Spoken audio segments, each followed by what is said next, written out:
1.3. 1.3? 1.3. That's Ag Commissioner. I heard 1.3. It's not 1.3, 13. 1.13? 1.13. Oh, I'm sorry. There we go. Oh, okay, sorry. No? No. I apologize Not for that. 1.3. Sorry. 1.10? It's regarding an appointment to the Yeah. Behavioral Health Approve Board. Oh, appointment, rather not go so to that one? 1.10. 1.10, I'm sorry. Okay. Wrong thing. Cool. Okay, thank you. Thank you. Yes, she gonna say something? Yeah, she told me. Oh, you know, okay. And we also have another one at a county counsel's office. Yes, this just, Barbara informed me, the request for qualifications for county council service has been extended. Thank you. No other comments? Thank you. All right, so we'll go ahead and move on to board announcements, future agenda items. Supervisor Zenger, would you start us off this morning, please? Sure. Good morning. I don't have a whole lot. So just right off the bat, I have as future agenda item, I want to discuss adopting a homelessness camping ban similar to the city of Gilroy, which they just adopted. So I'm be looking for a second, I guess. I would second that. Great. Thank you very much. Other than that, this is my little plug. Rodeo's coming up. I love the rodeo. I'm going to be there. I go every year. I highly recommend everyone go, especially if you haven't been before. A lot of fun. I know Sheriff Taylor's on the board, so I think he's been saying stuff too, but I highly recommend you go. Other than that, busy with committees and meetings, but no real updates from there. Thank you. Supervisor Curl? Okay, I had a whole bunch, and I'm not going to do it. Because last night, if you didn't see it, I want to just tell you I was inspired. I had a whole bunch of things that I was wanting to update and ponder over, and then at 11 o'clock, it was like 11:10 last night, all of a sudden, my son said, "Mom, you got to look at what's going on in the sky." And I'm like, "What's going on in the sky?" Well, SpaceX launched the Falcon 9 at 3:10 a.m. Monday with 52 Starlink satellites in lower orbit of the Earth from Florida, and it's servicing 1.5 million with high-speed internet. That's not what's amazing. What was amazing is if you got to see it, it looked like a string of pearls going across the sky. It was the most amazing thing I've seen probably since a eclipse, which I thought was pretty amazing. But what it made me realize at right before going to bed at 11:10 last night,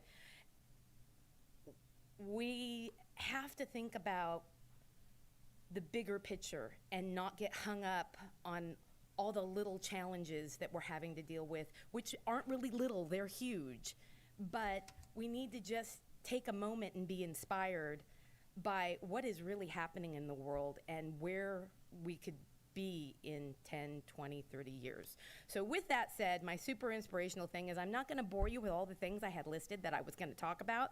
And I'm going to narrow it down to just two things that I think are super important. And if you want to chime in, Supervisor Zenger, I'm totally, I know you were on, I believe you were on the RCRC meeting. The RCRC legislative update, even though there was a ton of things that they updated us on, the number one thing that I think is a huge concern is the budget cuts, which are continuously happening at the state level, including cutting of programs and funding by over $30 billion. And please correct me because I know CAO Espinoza was on there. That's a real concern when that's how we function. So that's just want that out there. I know administration's working on that. I know that's something that's on the forefront. The other thing is the LAFCO meeting that we had. Supervisor Gonzalez and I had what I would say is another inspiring, somewhat moment where we had a 5-0 vote on everything that was on the agenda. We are in the process of negotiating with outside counsel on approving the contract. So we do have new outside counsel, which will be BB&K, as long as our negotiations from what the commission asked us to do are approved.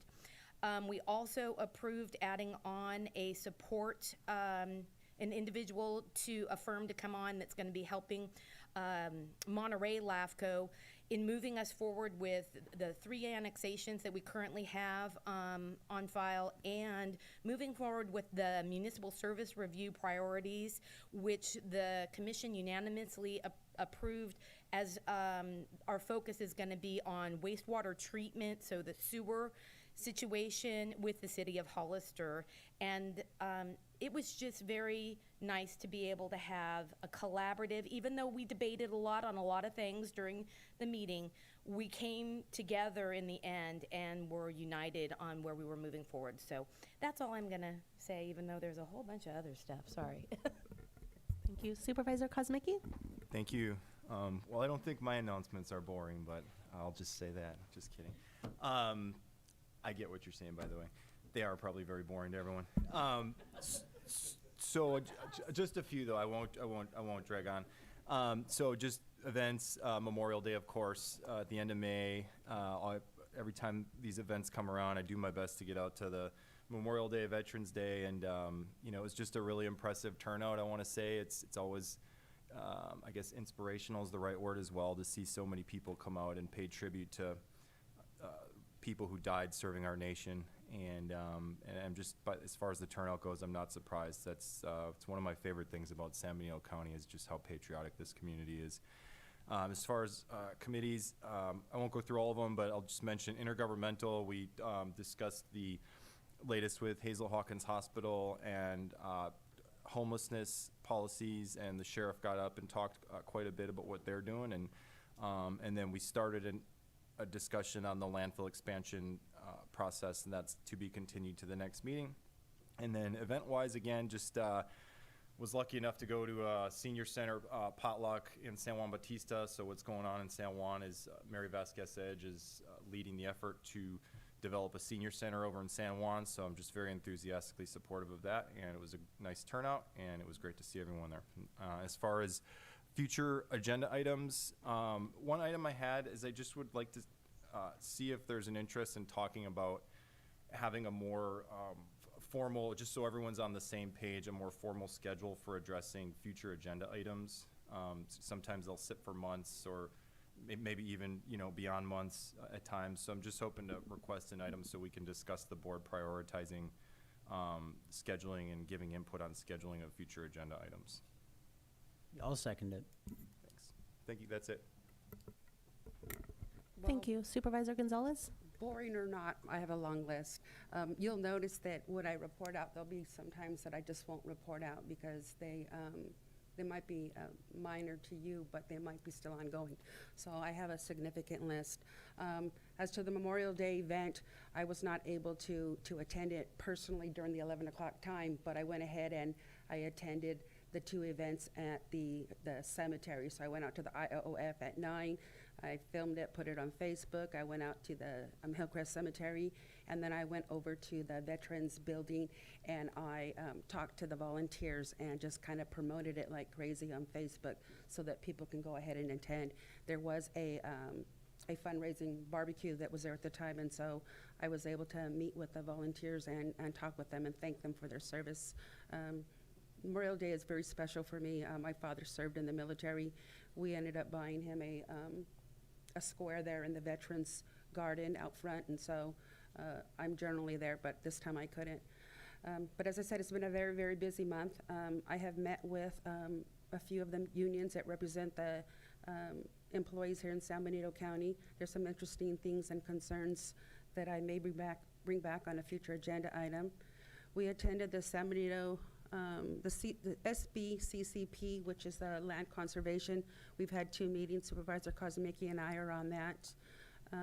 There's ongoing meetings regarding the Pinnacle Gateway Partners, and we're trying to form a nonprofit, get the nonprofit status so that we can then reenact that and unite with Monterey County, City of Soledad, so that we can really promote tourism here in San Benito County. As Supervisor Curl said, yes, it was a very productive LAFCO meeting. I'm so glad that she was able to see the little disharmony that we had, but again, it was a disagreement amongst adults, and we came to a very rational conclusion, 5-0 on all items, and how rare is that? I don't know, but thank you for bringing that up. I've had multiple meetings with the Integrated Waste Management, and I will be continuing to be visiting departments. There's a lot of great things happening out there, and I don't want to steal their thunder for the next supervisor meeting, because I know that one of their items is on there, but they're really doing things to make sure, thank you, Selena, to make sure that they are taking care of the community in terms of reuse, reduce, recycle. And I did receive a phone call from one of your staff this morning about an eyesore out off of Shore Road at the Lake Road sign, so they're taking care of that too, so I thank you for that. We've had some pretty interesting COG meetings, and we have one this week, but I just want to let everybody know that when you have a concern about the highways out there and you voice them to the COG commissioners, we are getting those concerns to Caltrans. And there was a complaint that we had last month, and once we voiced it, that has been repaired out there and fixed. And so, and I'm talking specifically at the Highway 15625 and the light situation. They have changed the lights so where now if you are making a left-hand turn at any one of the stops on the intersection, you will see a red arrow and a yellow arrow. So you need to have caution. Do not proceed when you see that, because it'll just be a blank spot if you're making a left turn, and the other spot will be green, and the green is for the straightaway, it's not for the turning. So if you're making a left-hand turn at that intersection, pay attention to the arrows, and if there's no light for you, don't go, okay? But they have tried to improve the safety features out there. Yesterday, I attended the Homeless Task Force meeting at Behavioral Health with Supervisor Sotelo. It was actually well attended. I'm glad that so many people are interested in helping us to work on the homeless situation. Toward the end of May, before the school year ended, I attended a few of the girls, the seniors, the women's softball championship games there at the Berrigan Stadium. That was the first time I got a chance to get out there, and that is such a beautiful stadium. It may be small, but it is very professional looking, so kudos to the high school and all they've done with that. Last week, I attended the Business Council meeting, and we received an update on the San Juan Oaks project, which is an item on the agenda, so I look forward to hearing that, and so that the whole community can get the updated information that we all got. With the Integrated Waste Management, there was a town hall for the landfill expansion. It was pretty much factual. It wasn't very well attended. It was held here in this building, but I would hope that more members come out so they can get the facts. Reminder that this Wednesday is Flag Day, so if you're not supporting the flag, make sure you put your flag out. I believe the elections office is having a flag raising ceremony at 8:30 right at the corner of 5th and Monterey for anyone who wants to attend. 2 weeks ago, well, actually almost 4 weeks ago now, because the AAA meeting is this week again, I attended in Santa Cruz with Clay Kemp. This past Friday, Supervisor Sotelo and I had a impromptu meeting with the Hazel Hawkins Hospital, and that's a conversation I'll come back to for a future agenda item. Last weekend, I attended the grand jury's end of their term garden party at Roxy's home. Great attendance. Thank you for inviting me. They invited all the supervisors, by the way, and I was the only one that showed up. And we did not talk shop at all. It was just kind of getting to know each other on a one-on-one basis. So if we are ever called before them, it's not a antagonistic kind of a situation. So I encourage you to attend their events if they invite you. And then last Saturday at San Juan Bautista, the Chamber of Commerce had a ribbon cutting event for 8 businesses in San Juan. It was great. They started off at the location Barrels right behind Vertigo's, and we walked around town and we did 8 separate ribbon cuttings. And so I was really pleased and proud to be part of that. Last week I attended the Chamber of Commerce's business breakfast. And then as to future agenda items, as I said earlier, I would like to bring back the topic of the Hazel Hawkins Hospital, and who should be responsible for public statements being made to make sure they're accurate and they truly reflect what the county is doing. So if I can get a second on that one, I'd appreciate it. Anyone? I think we'll be addressing some of that later. Okay, good. I didn't see it on the agenda, so I wanted to make sure. And then this other issue, I don't even know how to present it, so I'm gonna ask for forgiveness, but I'm gonna say it anyways. I came across some information where departments are waiving fees to individuals who have acquired fees, delinquencies that they owe to the county. One account holder owed in excess of $900,000, almost $1 million. And that fee was waived by the department without it ever coming to the Board of Supervisors. I was told that the board does not want to get involved with that, and I highly refute that statement, whoever said it. I'm not even gonna make eye contact with you who said it. You know who you are. That is preposterous. This board never was approached and brought the subject of funds being waived, especially to that extent. Today, we're gonna have a budget meeting, and we're trying to patch all the holes and fill positions.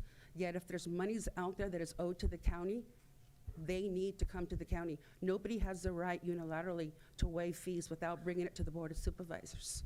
And so, without going into the details or accusing someone, can I get a second on investigating who gave the authority to waive? Well, there's no these fees that have actually been waived. Let me clarify that. I don't know anything about this, but you could direct it to our office. Nobody has the authority to waive fees except the CAO at this time, as far as my understanding. So please direct that to us, and if somebody I would- misrepresented something to the public, I don't believe that that's binding upon the county.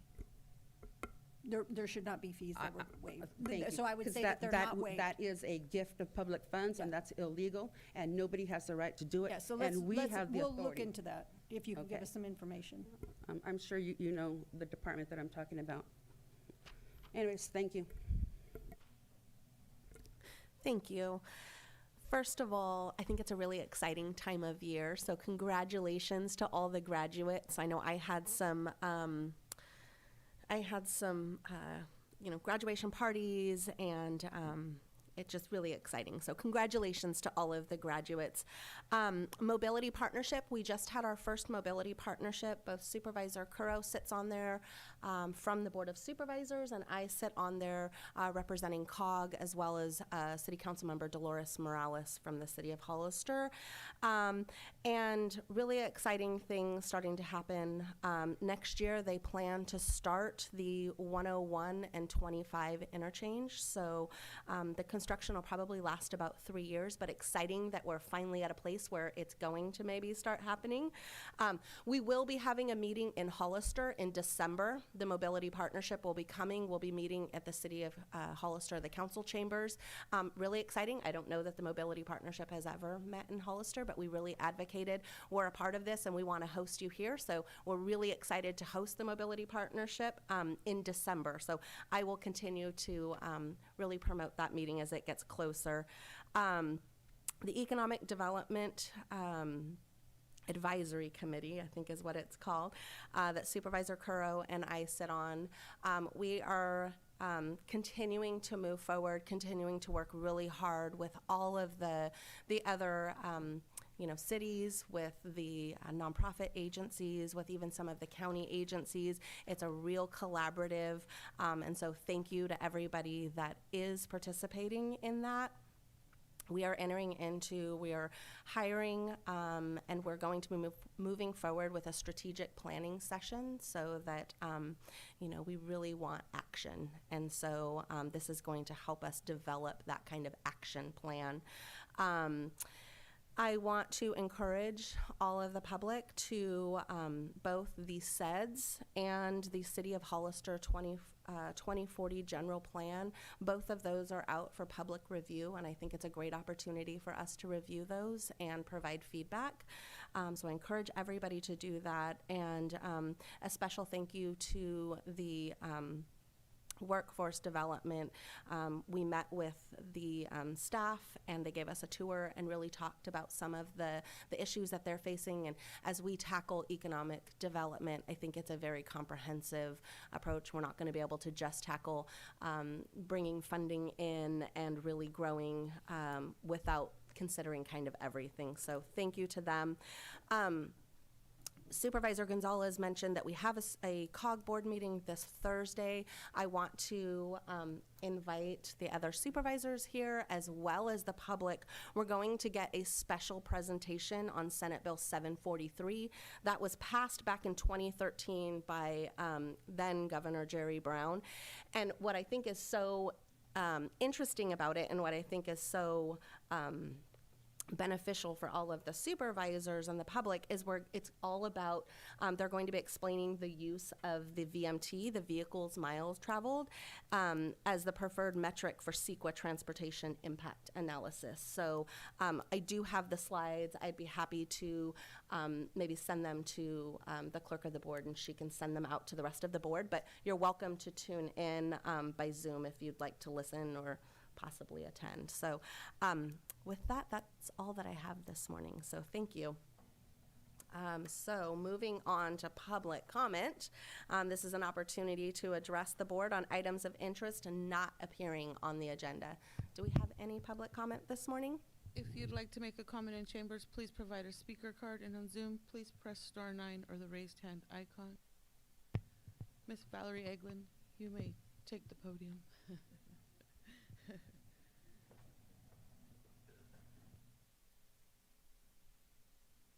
Oh, thank you, and good morning, everybody. It has been an exciting month. But what I'm here for is to request that the board consider a naming rights policy for the Parks and Rec Commission, and in order that REACH may be able to move into the business community with information as it develops with the regional park and other parks, that if substantial giving is done in a conservative way that is not becoming a great advertisement for a company or a business, that they would be able to put their name in that. So some kind of a policy, and I know that Mike Chambliss worked for it before, and the RMA before that. So it's really necessary for us to get more funding for the parks from the business community in a way that is not impacting our budget. Thank you. Just a note on that, that's one of our future agenda items. I did propose that, and it's one of the ones that's been sitting out there for a while, so hoping to get that soon. Thanks. I have no further public comment. Oh.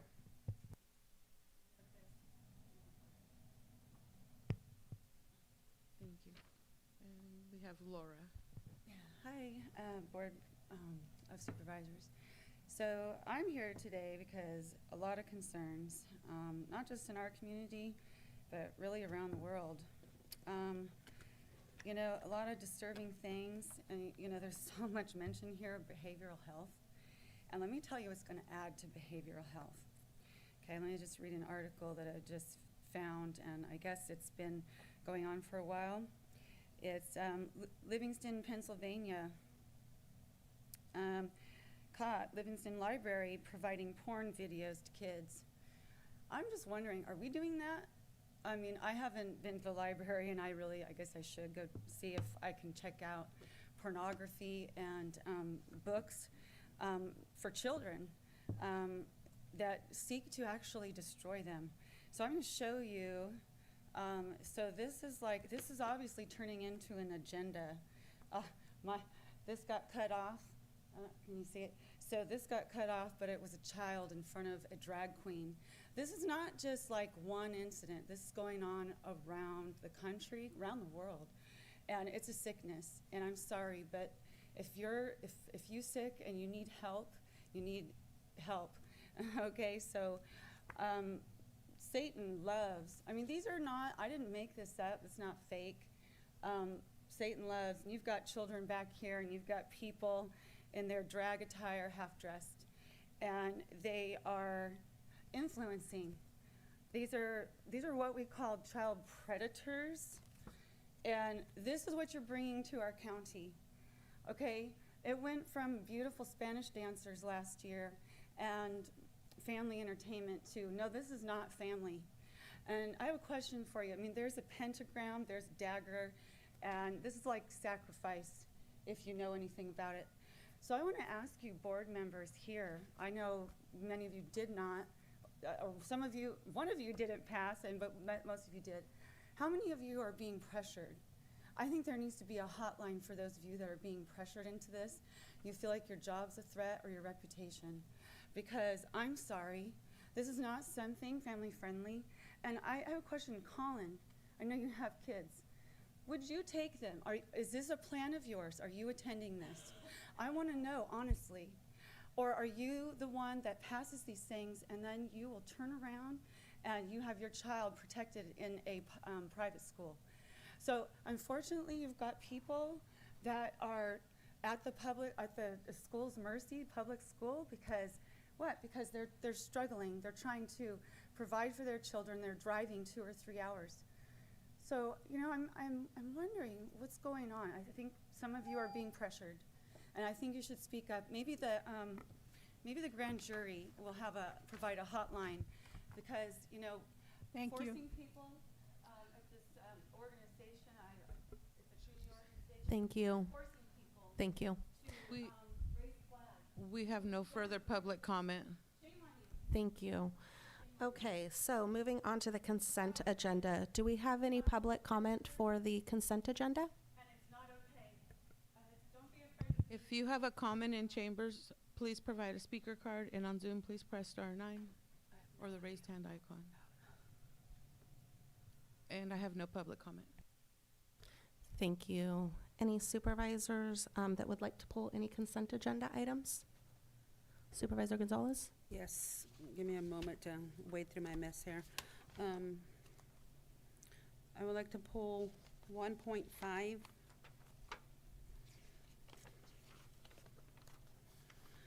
1.16, 1.22. That's it. Thank you. Supervisor Kosmicki, do you have Yeah. any? 1.12 and 1.13? 112 and 113? Yeah. 12 and 13? Yeah. Any on this side? No? Okay. All right. Thank you so much. We will come back to those. All right. So moving on to. Let's get a motion to need approve. a motion. Sorry, I always forget that part. It's okay, I'll go Sorry. ahead and make a motion to approve items 1.1 through 1.26 with the exception of 1.5, 1.12, 1.13, 1.16, and 1.22. No, we called There for it. was. There was public comment. Madam Chair, and there was also, just for clarity purposes, 1.10, 110 was. That was Correct. pulled. It was pulled Yes, also. it was So pulled. Make sure that you put that on the record. Okay, thank you. Somebody want a I'll second? second that. Okay, all in favor? Aye. Aye.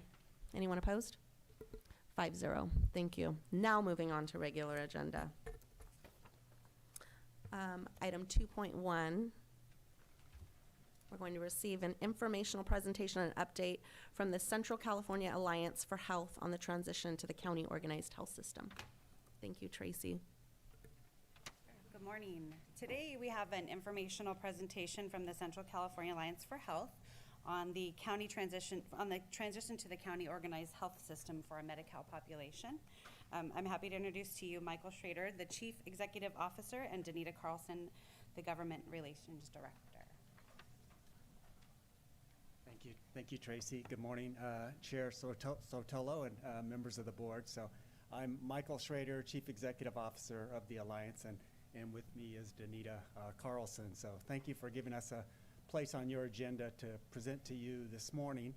And I know for at least for two of you, this will be an update, and for the other three, I know this will be potentially new information. So, and if we go to pull up the slides.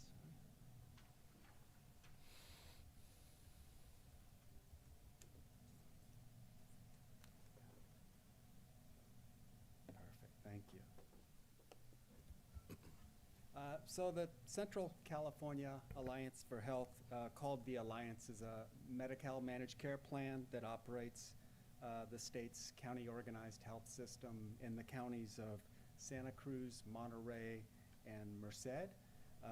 The Alliance is a public entity, and we're governed by a tri-county commission. Each county has a defined number of seats per ordinance, and appointments are made by the three boards of supervisors for those three existing counties. And the current commission on the Alliance board includes representatives of hospitals, clinics, physicians, beneficiaries, county health departments, and county supervisors. And the Alliance serves more than 400,000 Medi-Cal beneficiaries across our three counties, or nearly 1 in 3 residents of the three existing counties. And we employ more than 500 people with offices in Merced, Salinas, and Scotts Valley. Our Alliance mission is accessible, quality healthcare guided by local innovation. Our vision is healthy people, healthy communities, and our values include collaboration. And collaboration really sort of stands out because we work very closely with local hospitals, with clinics, with other providers to ensure that our members have access to timely care. And just as background for today's discussion, so today in California, there are 6 models of Medi-Cal managed care for counties. And so there is the San Benito model, which only operates in San Benito County and allows Medi-Cal beneficiaries that live in San Benito County to choose between the state's fee-for-service system or to choose to receive coverage from a commercial plan. The Imperial model only operates in Imperial County, and the California Department of Healthcare Services, DHCS, contracts with 2 different commercial plans for beneficiaries to choose from in that county. And then 18 counties have, 18 rural counties have the regional model. And that is where DHCS also contracts with 2 commercial plans to cover those 18 counties. 22 counties have the county organized health system, and that's what the Alliance operates under.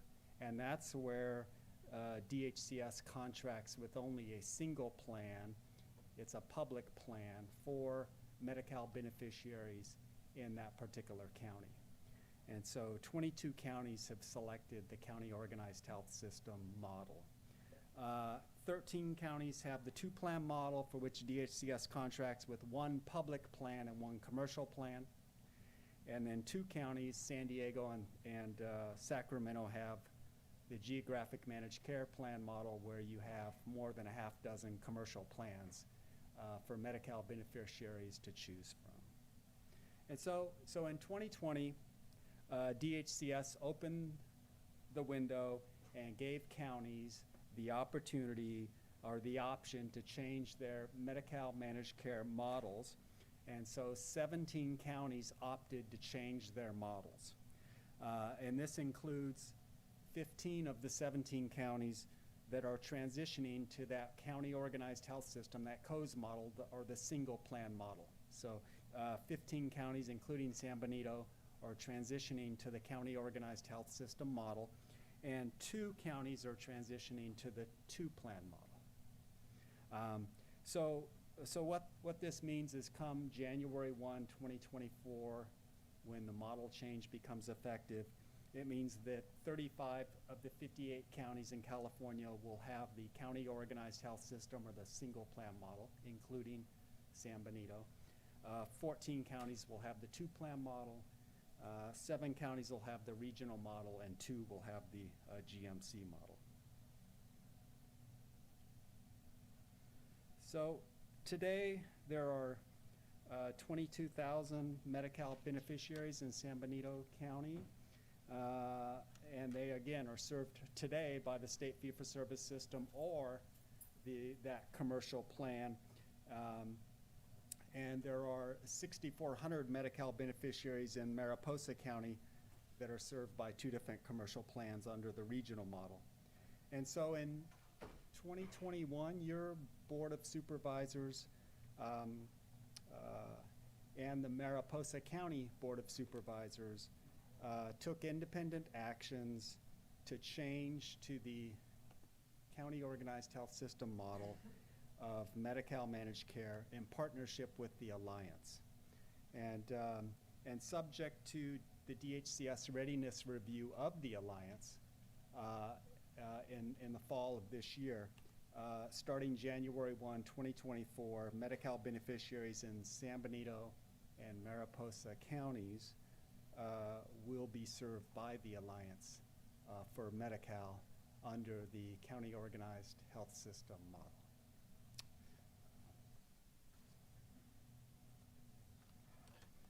And so the steps that led up to the decision and action by your San Benito County Board of Supervisors to change models, that started when DHCS opened the window and gave counties the opportunity to change their models.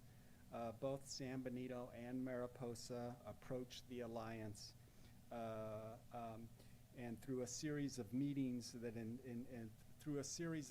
across several months with San Benito County staff, Alliance staff, and key stakeholders, including local hospitals and providers in San Benito County, it was determined that there was mutual interest.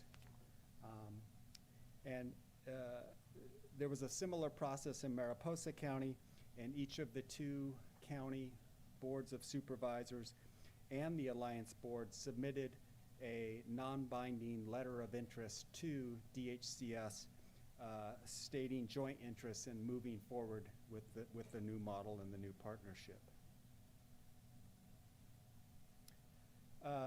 The steps also included coordination across all 5 counties. So Santa Cruz, Monterey, Merced, San Benito, and Mariposa. The Alliance worked with the county council and health department staff from all 5 counties to draft new ordinance. All 5 counties now have the same ordinance.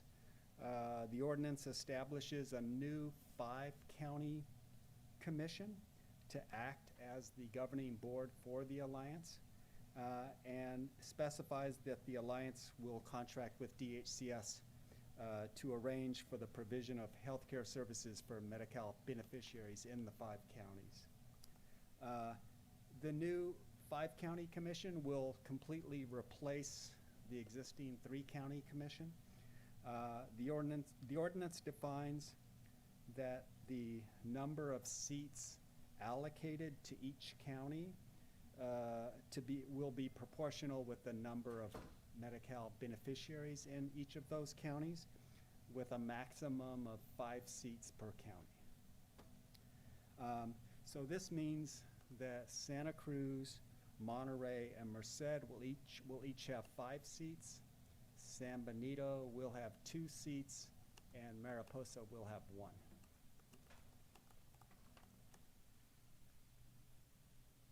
And the ordinance also defines the categories of representation for each of the seats that are allocated to the different counties. So the 2 left-hand columns in this table show the formula in the ordinance for the number of commission seats per county. So counties with 0 to 15,000 Medi-Cal beneficiaries are allocated 1 seat on the governing commission. Counties with 15 to 30,000 Medi-Cal beneficiaries are allocated 2, and counties with 60,000 or more are allocated 5. So the right-hand column shows the categories of representation for the seats. So based on ordinance, San Benito County with its 22,000 Medi-Cal beneficiaries is allocated 2 seats, bless you, And the 2 seats are to be filled with the director of the county health department or health services agency or their designee, and 1 at-large representative of either healthcare providers or Medi-Cal beneficiaries. That's the definition of the 2 seats. An ordinance specifies that the San Benito representatives be appointed by your Board of Supervisors to the Alliance Commission. May I ask a question regarding that? I'm Sure, Supervisor Gonzalez. please. So I see in parentheses you have member or provider, so, so that would be somebody within the field then. And is there a process that we need to follow in terms of collecting people who may wish to submit an application to be considered for appointment?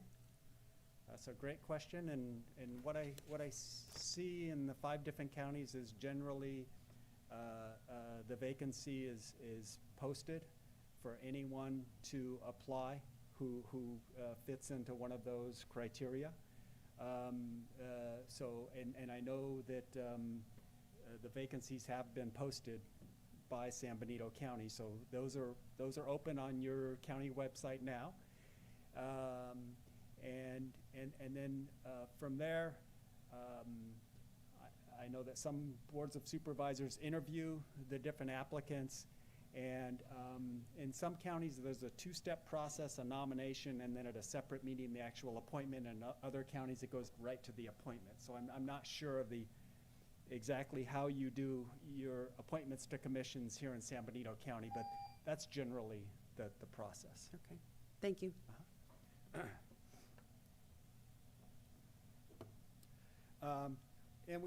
And we're grateful to see that you've posted your vacancies because we're wanting those appointments to be made no later than the end of August for each of the 5 counties, because we would like to convene the new board for its first meeting in October. So that's our timeline. So the Alliance team has been active in San Benito County to outreach to providers. Our objective is to contract with as many local providers as possible who meet the criteria for quality, so that Medi-Cal beneficiaries in San Benito County have access. So we've been in conversation with the San Benito Health Foundation, San Benito Medical Associates, Hazel Hawkins Memorial Hospital, and St. Louis, just to name a few of the providers that we've been outreaching to. And so far, we're pleased. We seem to be getting a positive response from providers about their willingness and their interest in engaging and contracting with the Alliance and seeing Medi-Cal beneficiaries. We're also focused on the key challenges. So we've had separate conversations with Hazel Hawkins Hospital and the California Department of Healthcare Services. We hope to be part of the long-term solution for Hazel Hawkins Hospital with more sustainable rates, and those are conversations we've been having with the state. Because if the Alliance comes into a community, we want to be able to work with the community to make improvements, and we think there's an opportunity for all of us to do that in partnership with the state. We're also aware that there are network gaps in San Benito County, and that Medi-Cal beneficiaries travel to Watsonville, they travel to Salinas, they travel to other locations for their care, and the Alliance has a really strong and robust network in Santa Cruz and Monterey counties, including Watsonville and Salinas. So as if Medi-Cal beneficiaries continue to travel to those other cities for care, they're going to find a strong Alliance network, and we hope to have the same in San Benito, and we hope to build on that over the months and years that we operate in San Benito County.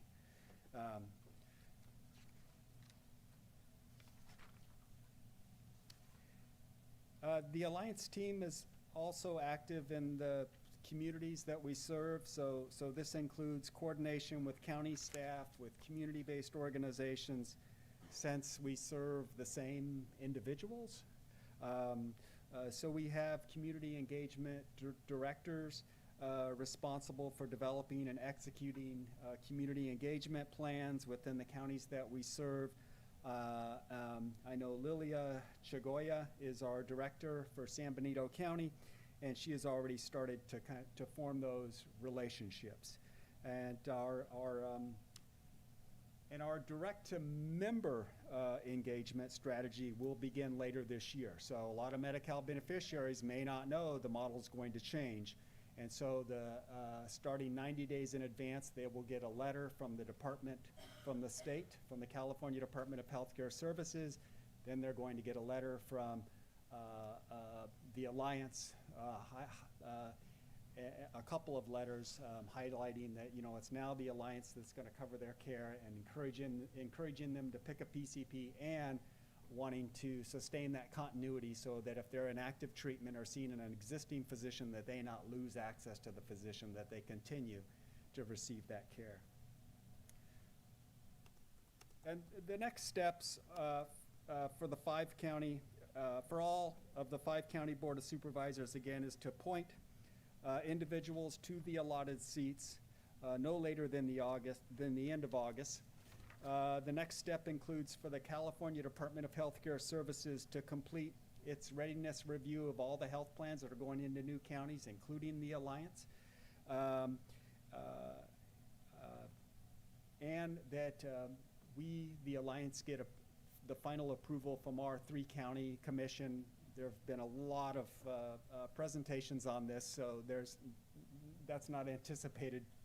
That's anticipated to go well. For the Alliance to receive draft rates from the state for calendar year 2024, for the Alliance to convene the new 5-county Alliance Board, and then for the Alliance to finalize the contracts with providers in San Benito County based on the rates we get from the state. And that's why we're in active conversations with the state about there needs to be rate sufficiency so that there can be that same for providers in San Benito County. And that concludes my presentation. Thank you so much. Do we have any public comment? If you'd like to make a comment in chambers, please provide a speaker card, and on Zoom, please press *9 or the raised hand icon. I have no public comment. Thank you. Does the board have any questions or comments? Supervisor Gonzalez? Yes, I just want to say thank you, and it's about time. I know that this is something that our community has needed for a very, very long time, and I don't know how many supervisors on this board are familiar with the Medi-Cal woes in this community. They are woefully inefficient, and I am not talking about the hospital law. I am merely talking about the process. And for those of you who don't know, anyone who is on Medi-Cal is restricted to receiving medical treatment within the boundaries of San Benito County, the physical geographic boundaries. So if there's a specialist that you need to see and you're on Medi-Cal, it's kind of hard for you to get there, even if it's a life and death situation. This project, this process is going to change all that, in that if you are on Medi-Cal and you need to see a specialist who happens to be in Monterey or Santa Cruz County, we get to go visit them. We get to utilize the service, and it's still going to be covered by your Medi-Cal. And you don't know, but I have a background in terms of where I've had family members who are on Medi-Cal, and they use the darn emergency room as their typical doctor's appointment because the system is so confined, they can't get in to see a doctor when they need to, so they wait until it's too late, and then they go to the emergency room. That is not the way you take care of your body. It's a terrible way to manage a hospital, and it's a terrible way to manage health. And so this is going to solve a lot of problems, so I'm so excited. And that's why I was questioning who we can put on as a representative, because I don't know who might come forward, but whoever it is, I want to make sure that we scrutinize and that individual is truly in it for the right reasons, not for any fame or fortune or the name, but really for the right reasons, because there have been advocates in the community that have been trying to pull you along into the county for a while, and that process has been stymied. So I am just, I'm excited. I can't wait for this to happen, and January 1st, 2024 can't come fast enough where I'm concerned. So just thank you very much. It's going to change a lot for our Medi-Cal recipients. So thank you. Thank you.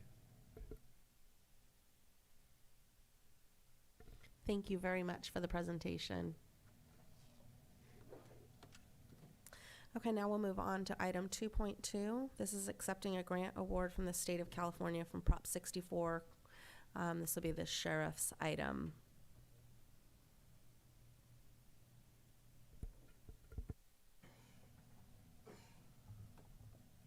Good morning. Thank you, Madam Chair and Supervisors. So this is, we're asking the county to accept a grant award from the state of California, Prop 64 Cohort 3. Just a quick overview. We've talked about it a little bit, but I collaborated with David from California Consulting, which was a godsend to try to get this grant. And so California Consulting was a huge part of this, as were some other of our community partners that helped collaborate with this. But we have been awarded a grant of $2,997,145, and I need this board to hopefully adopt a resolution naming me as the authorized signer on the grant documents, and then we're going to go over the consideration of additional 4 full-time staff to my office. So the background of Prop 64, when Prop 64 first came out under Revenue and Taxation Code 34019, it was very restrictive and didn't open it up to a lot of counties to be able to apply to it, and so that created a surplus of money. In 2019, the language was relaxed a little bit, making grants for any local governments. In 2019 it was more restrictive, and then in 2020 they relaxed the language a little bit to allow more counties to apply for the grant. So basically this is the marijuana tax money that was generated from the legalization of marijuana in the state of California. And our county is eligible for it because we do not ban indoor cultivation, we do not ban outdoor cultivation, we do not ban retail sales. So because of those things, it opened us up to this funding. And again, like I said, there was a surplus of funding. So we put in for a grant to have a major crimes task force, and with that, it's to fund 3 deputy sheriff's positions and a crime analyst, which our office currently does not have. In applying for grants, having an analyst is a huge deal for our office because we've actually applied for a Safe Streets grant a couple years ago, and because we were not able to aggregate the data correctly, we lost out on that grant funding because we don't have an analyst that's able to crunch those numbers for us. So I purposely put an analyst in this grant to be funded to not only service this grant, but to service our office in general to help go chase more grant monies. With this $3 million as well, we will be partnering with the Hollister Youth Alliance to create a new juvenile diversion program or supplement a juvenile diversion program that they already have in place that they're trying to get off the ground. And we're also collaborating with Herman from Cheer. We will be diverting about $10,000, maximum of $10,000 per year to Cheer to help with habitat restoration, especially if we come across any marijuana grows. And those habitats need to be restored. Herman and his team will come out there and we'll be able to augment their budget by giving them some money from this grant, which is also a grant requirement. So originally, I had not planned to come to the board and ask for positions. However, we went through our Cohort 3 training, which was 3 days of riveting training that I wish you all could have been part of. And one of the main rules of this grant is that there's 2 rules. It's a reimbursement grant, so we don't get the money up front and then spend it. We have to bill the grant for time spent on the grant, and it cannot be used to pay for staff we already have. So the only way for us to get this $3 million is to add the positions to our allotted positions from the county. And so I did talk with Henny about that process. We also discussed about the best way to do that. Do we just bake it into the budget that we're asking for this coming year? But I felt, and Henny was in the same boat, and also talking with Ramon, it was a lot more transparent for the community to be able to say, here's the money coming in for the next 5 years. This is what the money would be spent on. It's a 0 net cost for the general fund. It's completely funding each of these deputy sheriff positions and completely funding the analyst position for 5 years.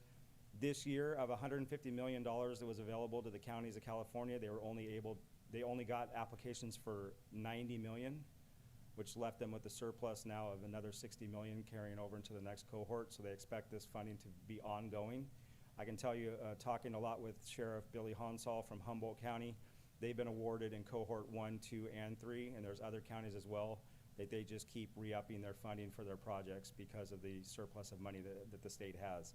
So I do think it's nice that this has turned into a 5-year grant. Gives us about $600,000 a year to pay for the staff. And then I do foresee this to be going into the future.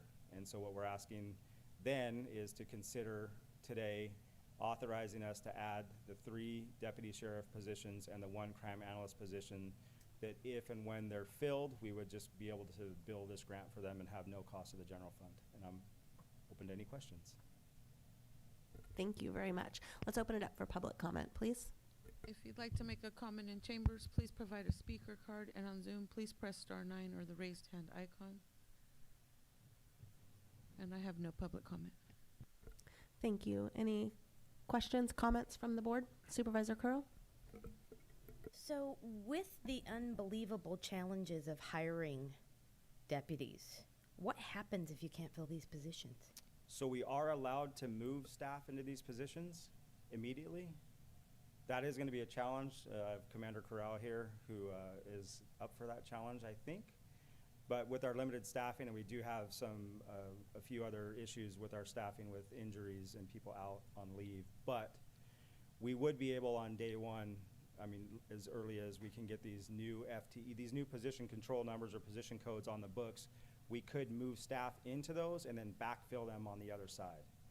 So we don't have to wait to hire these positions. We could actually start billing the grant today or tomorrow or whenever for these positions, but we are able to immediately move staff into them, but they have to be moved into a new position number. Thank you. Madam Chair? Supervisor Kozmicki? Yeah, thank you. Yeah, thank you to the Sheriff's Office for being proactive on this and working with California Consulting and the county team, I'll say. We brought on that grant writer, and it's been a big success, I think, and this is a reflection of that. So thank you for working with them. As far as the positions go, I support the positions. You know, it's obviously it's a little complicated because it's 5 years, and then we want to try to extend that, but I have faith we'll figure that out. And then just I did have a couple questions on the $100,000 to the nonprofits. Are they going to submit itemized invoices, or how does the payout work to ensure there's sort of accountability to the amounts that they're getting versus the work that they're doing? My understanding, and that's really a Kelly Kennedy question, but is that it is billed for time. So we will have to have some type of itemized statement from CHEER or from Hollister Youth Alliance to make sure that we then can bill the grant to reimburse them for that time. Okay.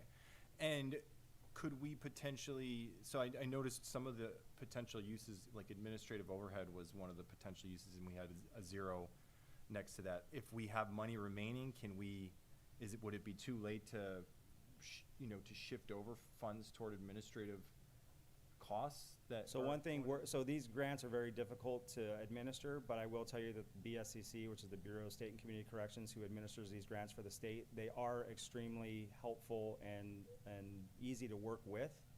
So we can do budget adjustments, and we can get creative. We don't want to veer too far off from what we asked for because we are so desperate for staff. We really tried to maximize the amount of positions we can get from this grant and absorb the administrative cost. But the short answer is yes, if we came to that point, let's say we weren't able to bill enough hours, we could do a budget adjustment and ask for a different allocation of money within those parameters that you saw in the budget narrative. Yeah, I just want to ensure that if we don't have unnecessary like general fund costs that go into this, or your department costs that go into it, if the money's there. But that, you answer my question, so that makes sense. And it seems like that we might be able to cover some administrative overhead if you said up to $10,000 for each one. So if CHEER only goes out X number of times, and we might have some remaining funds. And then I brought this up in the past. It's not gonna get in the way of, I support your office and I support your positions, but The cheer organization is heavily involved in political activities, frankly, and it's been a concern of mine in the past with other considerations this board has had as far as putting taxpayer funding toward a nonprofit that's very politically involved. So I just want to say for the record that part of it does concern me, and I don't feel comfortable. I don't feel comfortable allocating funds to a nonprofit that's turning around and doing political advocacy. It's just one of those things that I've been very upfront about. So so that part of it, I'm going to support it because I have faith in you and your department, and we need the staffing. But I just want to say for the record that, you know, if we're supporting organizations, then I think at some point we should have some sort of policy on this sort of thing, just because it does create issues, and hopefully it doesn't this time. So thank you. Thank you. Supervisor Gonzalez? Yes, today we're going to be looking at budget and positions, and I did a lot of strategic work to not tap anything further into the budget in terms of personnel, and so you're guaranteeing us it won't impact the budget negatively, and you're going to find ways, grants. So with these positions that I'd be asking you to add today, and again, I was not planning on asking for positions. That was not the intent when we wrote this grant. It's clearly an oversight on our part that we couldn't use it to fund staff we already had. But, and I was actually looking at some, hopefully to help us with the rest of our budget by having this money come in on the revenue side.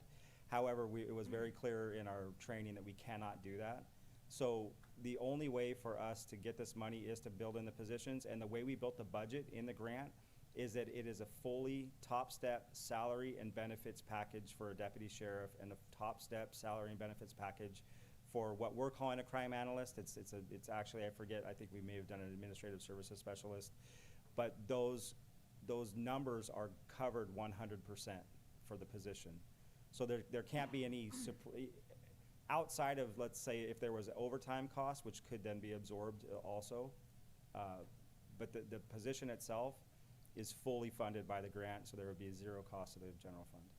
Okay, that's what I wanted to hear. Okay. And also, just for that, our office, and you'll see that as we go into the budget this afternoon and then to the budget coming up, but we are not asking for any other positions, either in corrections or operations in this next budget year. Though we need them, we're not asking for any. Okay, thank you. Supervisor Zanger? Do you need to add something?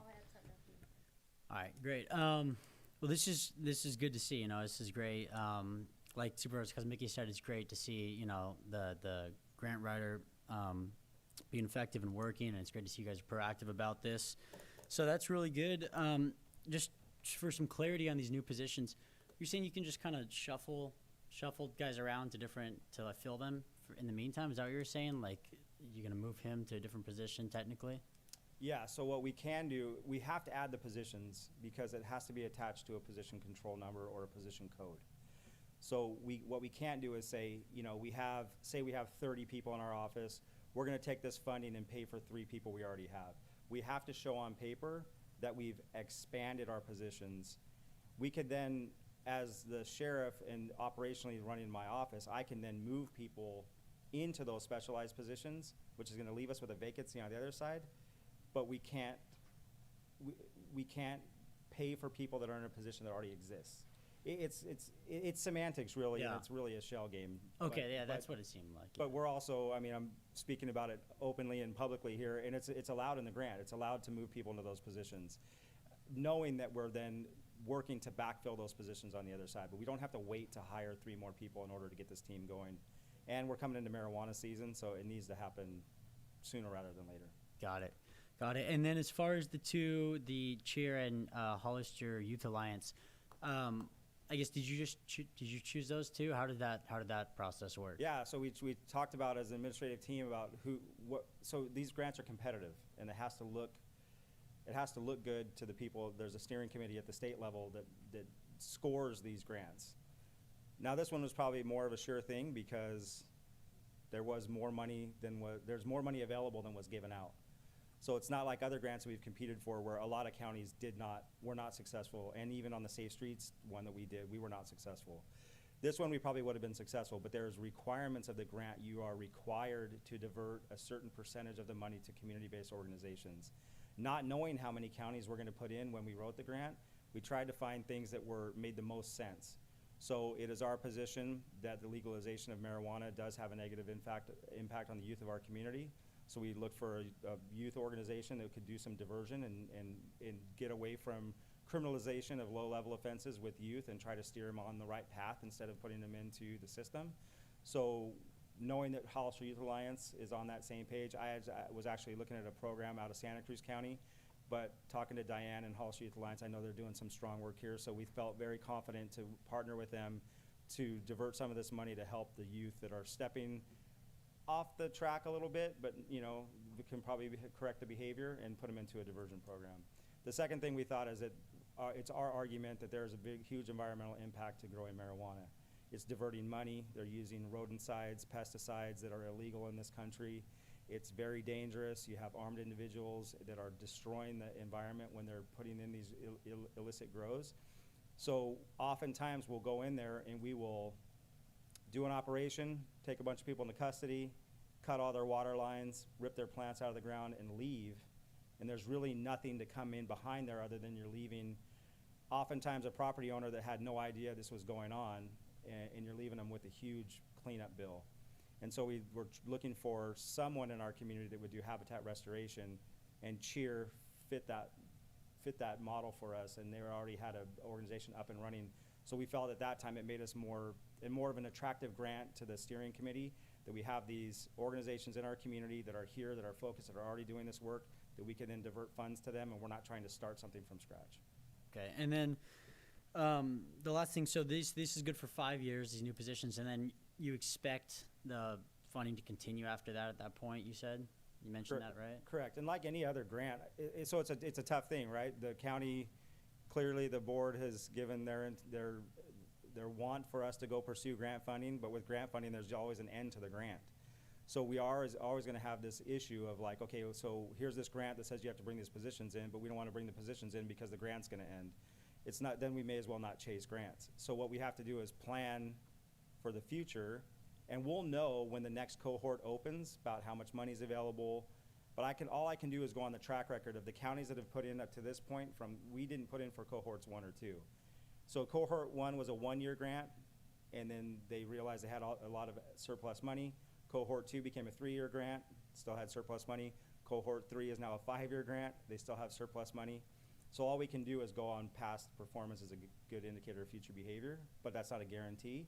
But I think what we need to realize as a team is that if we're coming to the end of this grant, and we have to factor that in, because I am going to come to this board and ask for more positions, so we need to factor that into the equation of what we've already been allotted, where we're trying to get, how's this grant funding going to look in the future. And so maybe in year 4 and 5 of this grant, if it's not looking good for the state with marijuana tax money, we need to take that into consideration, that instead of asking for more positions, we're going to have to absorb the ones we already got.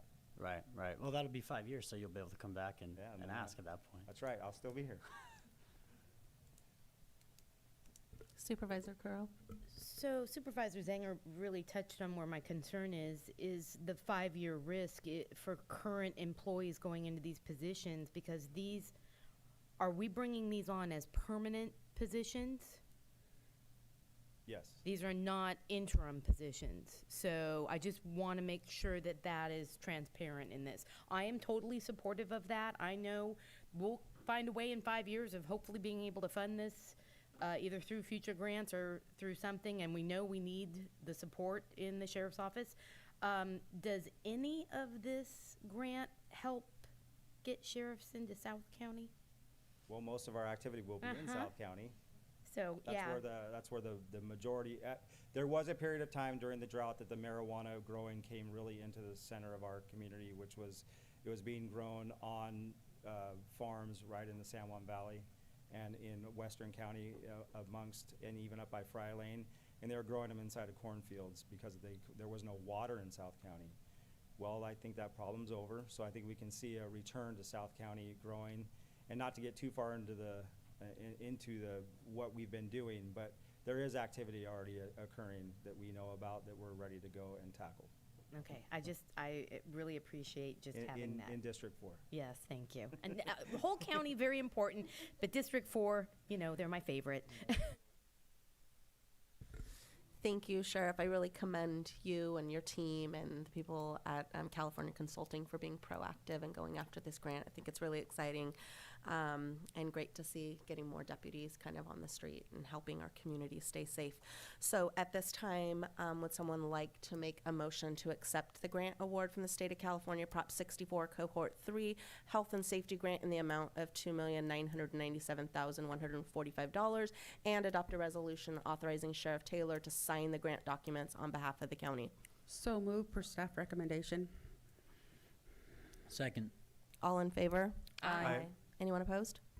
5-0 on that. And then we also have, we need a motion to approve the addition of 4 grant-funded positions consisting of 3 sheriff deputies and 1 crime analyst. So moved on that as well.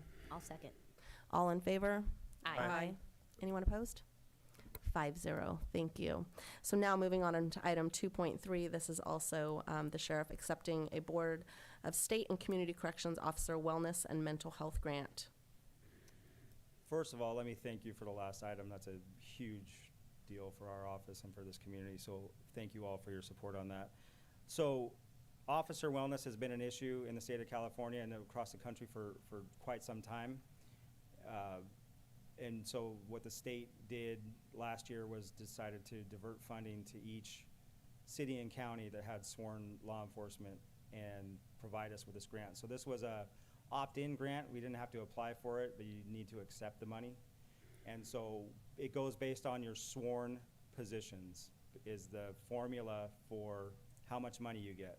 So based on our sworn position count that's in so POST is the Peace Officer Standards and Training for the state of California, every sworn position that we have is entered into a thing called EDI, or the Electronic Data Interchange or Interface. So in EDI, we have a certain amount of sworn positions. They take those sworn positions, they attach a dollar amount to each one, and then they give you an award for your officer wellness. So this is money that we are accepting. It's a lump sum amount, and then it's up to us on, it's very broad, to be honest with you. They did make it pretty broad on how you can spend it, but it really is for the mental and physical wellness of our staff. So we, coming out of our team building workshop that our office had earlier this year, we developed an ad hoc committee, and one of the things that our staff is very concerned about is the lack of psychologists and psychiatrists support in this county, and the lack of the psychologists and psychiatrists support through our provider. And so oftentimes we find our staff that are dealing with crisis, personal crisis, and they're reaching out through our programs that we have, and they're not getting the support that they need. So we definitely want to take some of this money. We've been looking at apps. So there's a big push in public safety, and I just got back from Virginia at that 1-week FBI school that I went to, and this was a big topic of conversation there too. PTSD and suicide in law enforcement was a 4-hour block that we had, and we talked a lot about officer wellness. So one of the things that they're finding that our staff needs is real-time, instant connection to a counselor. So we're looking at purchasing an app that all of our sworn staff would be able to utilize, and it's real-time. For old guys like me, it seems weird. I'd rather talk to someone face-to-face, but for a lot of our staff, they're very comfortable with the virtual setting. So that's one of the things that we're looking at using this money for. Then our staff is continuing to expand their weight room that we have at our office. It's been mostly funded by the Deputy Sheriff's Association, and then the board did approve $10,000 in the last budget that we had to purchase equipment. So again, not having an impact on the general fund, we want to take $10,000 of this $37,000 and continue to expand their options for using equipment in our office to work out. And it is heavily used. Our staff is better for it, and it's right there in the office. They come in early, they work out, or they stay after their shift and they work out. So we want to be able to augment what's already there in the office with some of this money. And then the balance of it, this ad hoc committee is going to decide what else they want to do with it. Do they want to bring in critical incident debrief teams that cost money? And so we can use some of this money for that. But we first have to accept this to have this lump sum of money from the state with the parameters of what we can spend it on to really help the officer wellness in our office. Thank you so much. Let's go to public comment, please. If you'd like to make a comment in chambers, please provide a speaker card, and on Zoom, please press star 9 or the raised hand icon. I have no public comment. Thank you. Any questions or comments from the board? Madam Chair. Supervisor Kozmicki? Yeah, I think this is great. You know, the more the merrier, I think, when it comes to providing our sheriff's office employees with exercise equipment. It goes with the territory, not only physical, but also the mental health aspect of it. And so I think the 10,000 is great. And I trust the ad hoc. Your folks know what's best for them, in my view. But I would just, my 2 cents, if there is some money left over, I would look at putting that into the exercise equipment as well, as much as possible. You know, exercise equipment is pretty expensive, and the better equipment we can get, the more equipment we can get for them, the better. Thanks. I appreciate that comment, Supervisor, and it's been a thing for us. So a lot of times we're all type A personalities, and we all think that we know how to spend this money, but we've really, on this one, tried to step back and let the line staff really think about what they need. And so we just wanted to bake that in, the exercise equipment. That doesn't limit us that we can only spend 10,000, but we definitely want to make sure that some of it's earmarked for that, in case the ad hoc decides to go rogue, and we can at least hold them to the $10,000 of equipment. Okay, thank you very much. Great job on this one too. So, again, we need a motion to accept the grant and authorize the sheriff to sign the necessary grant documents. I'll move per staff's recommendations. Somebody like to second it? Second. All in favor? Aye. Aye. Anyone opposed? 5-0. Thank you very Respect much. it. Great job. Appreciate it. Thank you. Okay, we're going to go ahead and take a 5-10 minute recess right now. Thank you.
The Public Works Administrator, Steve Loop, approving an acquisition agreement for the San Juan Oaks project and authorizing the chair to sign the agreement.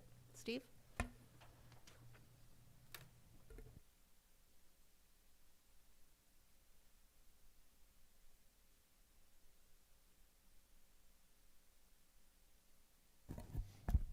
Good morning, Madam Chair and Board of Supervisors. Yes, we're going to talk about the San Juan Oaks project and an acquisition agreement. And we have just a few slides to provide context. I could have just kind of presented verbally, but I thought it'd be kind of fun to show some pictures of a future park. So, a little bit of history on San Juan Oaks. November 2015, Board of Supervisors approved and adopted the development agreement for the overall project. And then in 2019, there was an amendment to that development agreement, which is pretty much dealt with some triggers of funding and things, kind of accelerated a few of those items. Then in December of 2021, the Board of Supervisors approved essentially two items to occur for the project. One, there's a group called the California Statewide Communities Development Authority, CSCDA, and that authorization in 2021 allowed that group, which works with, I think, 500 cities and counties around California, to form a CFD district for this project that would allow them to issue bonds, and I'll talk about that in just a moment. And the second thing the board approval did in 2021, it approved that an acquisition and fee agreement between the county and the developer is approved and can be executed at a future date once the development moves forward. And that's where we are today. So June 2013, we are requesting, staff is requesting that the Board of Supervisors execute the agreement that was essentially approved to move forward in December 2021 that allows for issuing bonds that will finance improvements. And so essentially, and I'll show you a couple slides in a minute, but what it allows is it allows that group, CSCDA, to issue bonds, and the way those bonds are funded is with the assessments from the San Juan Oaks property owners. So at the end of the year, you'll have your annual assessment. Sometimes there's school districts on your bills, or if you're in an HOA, you might have CSA fees at the end of the year on your property tax. And for San Juan Oaks folks, they'll have a special assessment that those funds are going to repay these bonds. So it has zero impact to county general fund. It's all funded by the San Juan Oaks future property owners. And just kind of provide a little bit of where we're at today. The developer has actually constructed a brand new San Juan Oaks Drive and some improvements along that corridor, a new bridge. There used to be an old wood bridge there. There's now a nice concrete bridge. And so that's part of what these bonds will help fund, because that's a public road that they built for us. And a couple things they're going to do. They're actually going to build a couple parks. Now, one thing just for the information of the general public, when a developer is conditioned per our code to pay park impact fees, essentially each homeowner, as each lot is sold and a building permit's pulled, there's park impact fees. So subdivision X, they'll pull building permit, and part of that permit, they'll have to pay a park impact fee. Well, the way it's set up is not one subdivision will be able to fund a park per subdivision. So it probably, depending on the number of homes, takes 3 or 4 subdivisions and all those impact fees to actually build and fund a park. So it takes a little while to accumulate those fees. Well, instead of waiting for that to happen, San Juan Oaks, via those bonds, they're actually going to build 2 very nice parks. One is, they call it the Olive Hill Park if you're driving on Union Road and you come into San Juan Oaks Drive, both on your left and your right, there'll be these 2 hilltop clearings where you'll kind of be surrounded by olive trees, but they'll have some little fun picnic areas and walking trails and some parking areas. So that's one of the parks that these bonds will help to fund. And the second one is actually a community garden and dog park. So if you're driving a little bit further south on San Juan Oaks Drive, you can pull in to your right. This is the concept, but we're moving, we're making progress with the concept, working with the development team. On your right, you'll have a big community garden area. And then as you go to the back, you'll have a large dog park, a smaller dog park, and some fountains and some picnic areas. And so instead of just San Juan Oaks paying their impact fees and we wait years to build these 2 parks, those bonds can actually be used to finance these 2 parks. So that's kind of the general concept. And this acquisition agreement just allows that process to move forward. So if we have any questions from the developer's actually here to answer developer questions, but I'll pause there. So. Thank you, Steve. Do we have any public comment? If you'd like to make a comment in chambers, please provide a speaker card, and on Zoom, please press star 9 or the raised hand icon. And I have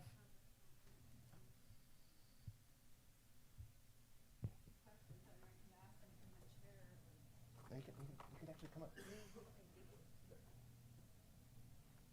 Okay, so I think that in our community, is there a county area, like on District 4, that is going to be affected by the bonds? No, District 4 will not be. Because I'm just noticing, well, yeah, so it doesn't really benefit too many in Hollister, and we have issues with our hospital, and I'm noticing there's probably a lot of unfinished things within Hollister and the county before you move on to accepting, another project. Shouldn't we finish current projects? I have a park. I've been in my new neighborhood off Southside Road, and I have a park that has not even been started, and it was promised by this year, by summer this year. So, I'm kind of concerned about something else being started. So we have so much construction already throughout the county, clogging up the roads.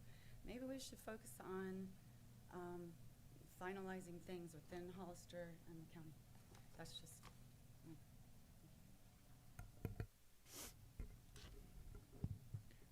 To the chair, it's not appropriate. It's appropriate for public commenters to direct their comments to the board, and if the board wishes any response to those comments, it's at the discretion of the board. I have no further public comment. So does that mean I can respond, or should I wait? You Please go ahead and respond. Yeah, that was going to be my question anyway, so go ahead. Okay, so a couple things. One, the park off South Side is still moving forward, and we're at the 100% design phase. We're getting ready to order park equipment, and again, as I mentioned, the impact funds from 3 neighborhoods are being used to build those 2 parks on South Side Road. So that one actually is moving forward. And then there are an additional approximately $11 million that is going to be freed up with these bonds to do road projects around the county. There's, various projects. So, and District 4, is that your Supervisor Kuros? That's your district, correct? So $3 million, just to answer the question, $3 million of that is going to be spent over the next few months on New Idria Road and Pinoch Road. So I won't get into it, but these bonds will allow us to build projects all around the county, not just specifically for District 4, but just to clarify. So it actually will be quite helpful for the county. And just to add one more point, that item will be discussed at our last agenda item on regular agenda with the budget. There's a section in there that talks about the benefit fee from this, so we'll talk more about it later. Thank you. So, Madam Chair? Supervisor Gonzalez? That was my question, too. Initially, as I read through this, it said cost to the owners, and you clarified it was going to be the homeowners, the new property owners that'll be buying them. And so this bond, it's automatically going to be attached to their property as in terms of taxes, property taxes, and it's not something that has to be passed by a vote of the voters? So not the public voters, the CFD. The CFD has to be passed by the homeowners. Right, Right. exactly, right. The 218 process, I understand that. But I'm saying in terms of how you're talking about the bonds, it's not going to be, the county at large is going to be assessed to just the property owners, and they will have to accept it with the purchase of the land Okay. That is so correct. That, I just wanted to make sure. And thank you to the public comment, because that was my concern too about, we already had one subdivision that had a promised park that didn't happen, and we had a big discussion about this last year, and I know that you have been working on it diligently. So the expectation for the finish date for the property off of Southside Road, the park there, what's the time frame? I just didn't want to make sure we're creating yet another situation like we have at Southside. So since she's asking, what's the completion date? Is it going to be the end of summer? It could be. It depends on when the playground equipment arrives. So, and we don't have an answer on that, but it's pending the playground equipment. Okay. So, yeah. And this presentation didn't give all the glory that I saw at the Business Council, because we saw everything. We saw the whole mock-up of what the clubhouse is going to look like, the property and how it's going to be broken up into 3 phases and so forth. So thank you for that information and sharing that with us for the Business Council. The reason I pulled 1.22 from the consent was it was on this property as well, and I just didn't want to prematurely approve it on consent until we had this. And so if you want to address that too, then when we get to that, I'll move to approve that. But since it was Salmon Oaks, I thought maybe it might have been covered in your presentation. Yes. That's correct. They kind of go hand in hand, but we can discuss further if you need to. So. Okay. And that was just the final map. That's the final map, yeah, which Okay. Allows for the. And I may not be very elegant in what I'm trying to do here, but there's talk in the community that this board is passing projects to build homes, and we have not. And this one, again, you said 2015. This was passed in 2015. None of us sitting on the board currently had anything to do with this project, nor the city council. And so I'm getting tired of all the innuendos and the fingers pointing when people need to hear the facts. And so when I pull a document, I'm trying to make clarity in the community so they understand we didn't do this. This was in the process. And from my understanding, the presentation that was presented to us at the Business Council meeting last week is 30 years in the making that this project has been, thought out and come into fruition just now. So I just want to make sure we're talking truth when we talk about items that come before us. So, but I have no objection to this at all. Thank you. Nor item 1.22. Okay. Thank you. Supervisor Kozmicki? Thank you. Yeah, just one quick thing. Just as long as we're on the subject, that stoplight there that's getting ready to go on. First of all, I'm actually very concerned about that. I think that's going to I don't know what the plan is with the traffic circulation there, but I'm hoping to get some clarification on just maybe what impact that's going to have, because I can see some real problems there with that traffic light, and I do not understand it. I just don't get it. I think you could have gotten away with a stop sign, or a roundabout would have been pretty good there as well. I don't know how that's going to work with all the traffic coming and going from both sides of Union. I can foresee there being long lines of cars and very frustrated drivers, so I don't know what is going on there, but hopefully at some point maybe we can talk about what the deal is. I know that was part of the years ago discussions, and we had nothing to do with that, but I think people are going to start to complain about that once that turns on. When is that turning on, that light? So it's ready to be activated now. There's not a lot of traffic coming out of Salmon Oaks except for construction traffic. I get So it. right now we want to get the safety lighting for the intersection energized. But it could be within a month or two. Can we hold off until the people are actually living there at least? I mean, to have a traffic light just for the construction workers and coming in and out, they can turn when the traffic allows them to turn. I think the priority should be people on Union, and we already have issues on Union, and I know I'm off on a tangent here, but you open the door for the tangent by saying ask any questions about the project. So that's just something that I'm curious about. So we'll explore pausing the activation of the signal, because it doesn't have to occur right now. It's like I said, it's just doesn't have to construction occur traffic. ever, in my opinion. That's just me. Yeah. So anyway, that was it. That's all. Thank you. Thank you. Supervisor Curl? I'm going to have to agree with Supervisor Kozmicki. I don't understand how that new 156 widening with Caltrans is going to get incorporated. I've looked at the maps. I've tried to figure it out. I just see a collision debacle there at that intersection. So,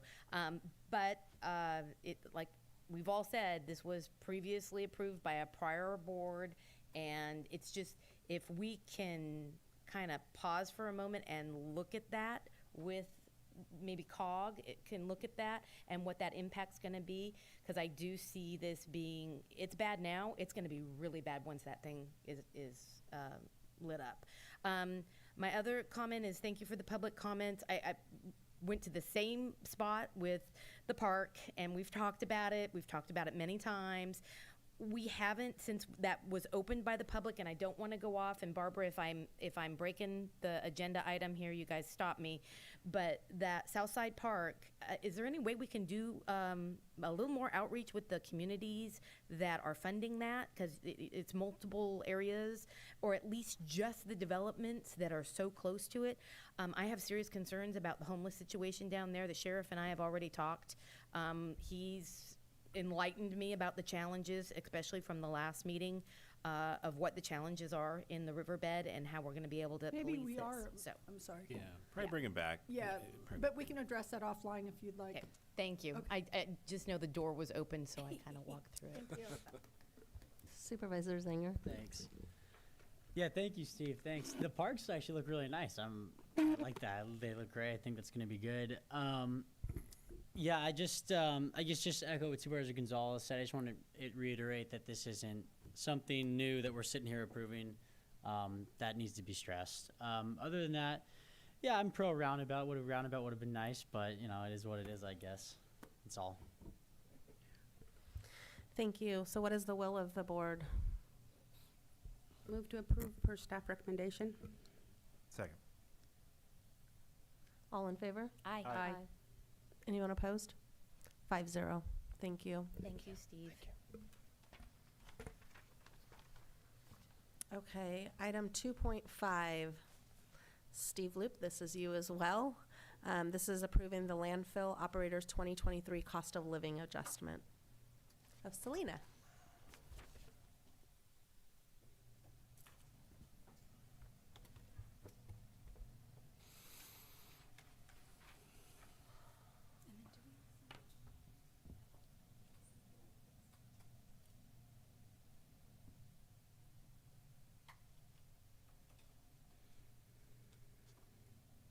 Sorry, just one moment.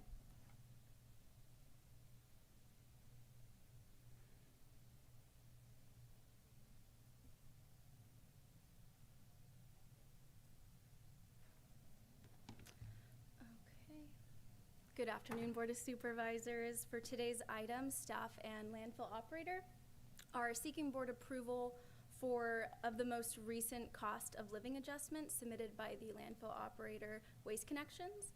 And joining me in the chambers is Paul Nelson with Waste Connections, and I'm hoping joining online shortly will be Sangeeta Lewis with Lewis Engineer, our county landfill engineer consultant. Sangeeta, County Council, Paul, myself, and the Waste Connections controller met yesterday and had the opportunity to discuss staff's recommended rate increase for selected rates. And as a result of this meeting, staff developed a short presentation, about 4 slides, to better explain our recommendation. A printout of these slides have been made available to each of you at the start of the meeting, and copies are available in the chambers near the door. Okay. To summarize, the landfill operator submitted its annual request for a compensation adjustment per section 6.2 of the landfill operating agreement on March 1st and is seeking a 5.58% increase, equivalent to $236,495. The operating agreement entitles the landfill operator to receive a COLA that ensures that increases in costs of living do not reduce their revenue. The operator agreement further permits the operator to receive a COLA adjustment that will be no less than 2% and will not exceed 6% each year. The operator calculates the annual adjustment based on the contractually agreed upon indices outlined in section 6.2 and exhibit H of the operating agreement. The exhibit H COLA calculation method is used and illustrated here on this slide of this year's adjustment calculations. The calculation for the annual adjustment is based on Consumer Price Index, San Jose Consumer Price Index for urban consumers, Oakland, San Francisco, San Jose area, Consumer Price Index for urban consumers motor fuel, Oakland, San Francisco, San Jose area, and lastly, Employment Cost Index for private industry workers. Using this calculation method and indices, the COLA adjustment is 5.58%, as stated earlier, with the contractually expectation of direct payment or rate increases to occur by July 1st of each year. To pay for the COLA, the Board of Supervisors can choose to, 1, raise rates for self-haul customers, or make a direct payment to the operator, or approve a combined approach of raising the rates and making a smaller payment. If the board selects to make a direct payment, the total fiscal year expenses to the county's landfill fund would likely exceed the fiscal year landfill depletion fee revenue. Additionally, in prior years, the Board of Supervisors have chosen to subsidize rates, and as a result, landfill rates are well below the market value compared to neighboring landfills. And for these reasons, it is staff's recommendation that board consider the following recommended rates that I'll show on the next slide, which staff and consultants have calculated to produce that $236,495 adjustment. And if we do have Sangeet on the line, so if we want to walk through this, we can do that, but I'll move on to the next slide. This slide provides an overview of some of the John Smith Road landfill rate changes since 2010, and in red text, these are the 3 proposed rate increases that we're recommending to the refuse gate rate, the green waste gate rate, and the refuse minimum charge for loads under 382 pounds. Since 2010, the rates have increased only twice, once in 2013 and again in 2015. Refuse and the refuse minimum charge rate decreased back to the 2010 rates and effective January 1st, 2020 per the landfill operating agreement, Second Amendment. As you can see, the current rates listed in the 2020 column are minimal to no change since 2010 rates. The rates being proposed today and to be effective July 1st are $62.75 for refuse, $33 for green waste, and $14 for a minimum charge of loads under 382 for, again, refuse minimum charge. This slide illustrates a comparison of rates between John Smith Road Landfill and Regen Monterey's landfill and Salinas Valley Recycles landfill. For refuse, our 2010 rate was within the average of the 2 neighboring landfills, but currently we're more than $7 below in the Salinas rate and $13 below the Marina rate. As for green waste, since 2018, our rates have always been much lower in comparison due to reduced processing and handling, but due to change in law, green waste can no longer be used as alternative daily coverage to be counted towards diversion. It can be used on-site for erosion control on exterior slopes. However, the area available in the landfill where green waste can be used for erosion control is diminishing as the landfill height increases because the surface area of exterior slopes also decreases. Therefore, the green waste may need to be taken off-site. We're currently seeking proposals. We may go out to RFQ in the near future. And current proposals from an off-site composting company range anywhere from $45 to $55 ton, similar to the prices at Regen and Salinas Valley Recycles, depending on whether the green waste is ground on site or by the composting company. At this time, we're only recommending a $5 rate increase to green waste. And lastly, for the refuse minimum charge, we continue to be well below the rates of neighboring landfills. We're proposing a $3 increase, which is $2 increase from the 2015 landfill rates. These proposed rate increases are also being recommended to more closely match COLA increases. And before I move on to the next slide, which lists adjusted rates, I did want to just state that in 2019, 2020, 2021, and 2022, payments were suspended for the COLA request per Section 6.2, temporary suspension of the COLA increase, which is about approximately $709,000, and this may be requested at a later date. I did want to highlight that. Okay. So if we were to have increased rates every year by the COLA request, our 2023 rates would have been at refuse $88.18. Green waste would have been $38.01, and the minimum charge for loads under 382 pounds would have been $15.47. So as staff, we just wanted to show you that the rates are still well below that actual increase that would have occurred. And Sangeeta, I do have you on the line. Did you want to add anything?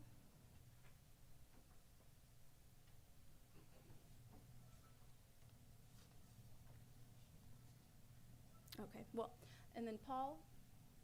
No? Okay.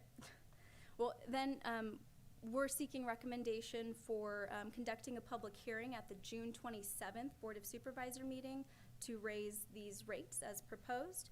A 10-day notice public hearing is required by law, and any approved rate increases would take effect on July 1st.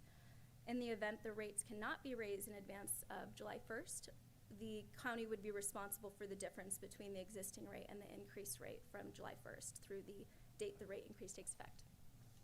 Happy to answer any questions. Thank you, Selena. Do we have any public comment? If you'd like to make a comment in chambers, please provide a speaker card, and on Zoom, please press *9 or the raised hand icon. I have no public comment. Thank you. Bring it back to the board. Any comments or questions? Supervisor Gonzalez? Yes, and so the public hearing on the 27th here at the Board of Supervisors meeting then will be the final determination of what we're going to do. So today you're looking at us in terms of suggestions, or you're just presenting the options to us at this point? Yeah, discussion. It would be ideal to move forward with the public hearing notice, as if we don't meet this date, then we will not meet that July 1st deadline. Okay. But Well, feedback I is would definitely welcome. support the June 27th public hearing.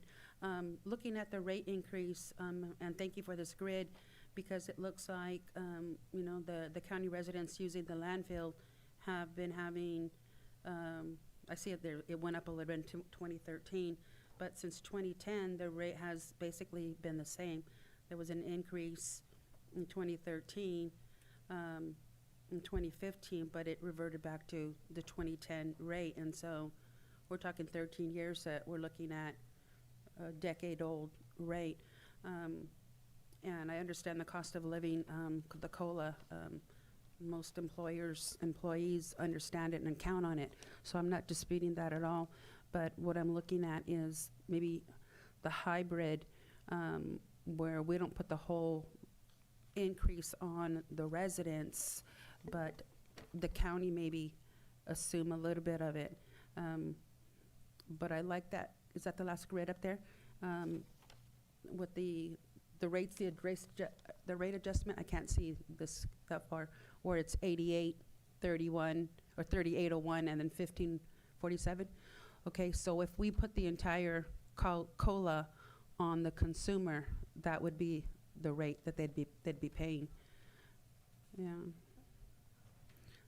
This takes us to the bigger question of the landfill expansion and the increased costs to residents, depending on which direction we go with that decision. But I would support that, yes. So maybe the hybrid. And I think I just want to make sure, I know it's not my turn to go yet, but I just want to make sure. So I know we have this slide up right now that was showing the 88.18, but I think that was showing had we been charging the COLA every year, that's what it would be today. But they're only proposing to go up to the 62.75, Right. not the 88.18. I just wanted to make sure that Okay. we were clear on that. Okay, any other comments or questions? But that would have been the cost consumers would have been paying had we. Had we been Right. charging the So COLA we've every been year? giving them a break, in essence, yes. Supervisor Zenger? Yeah.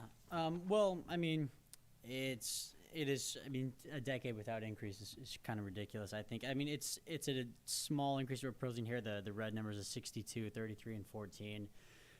It's not much, and we're still.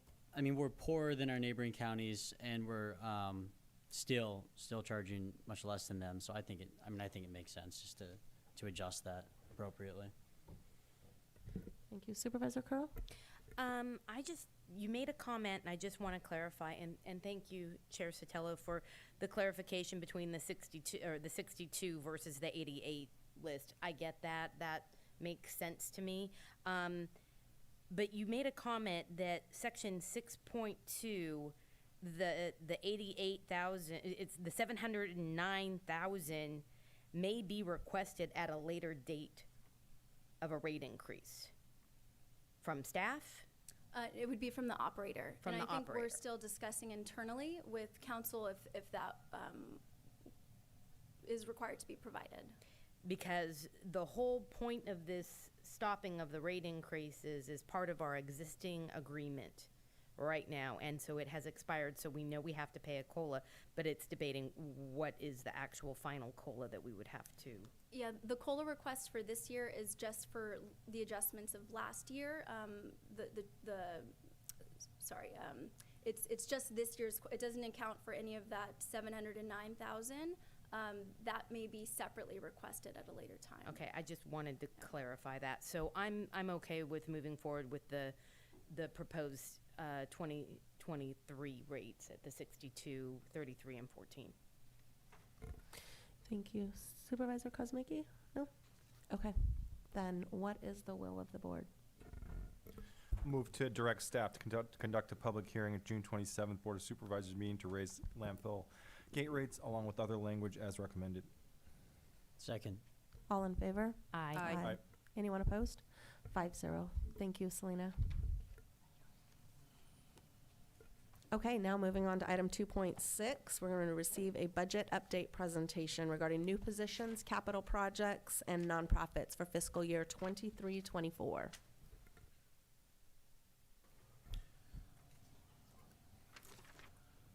Thank you, Madam Chair.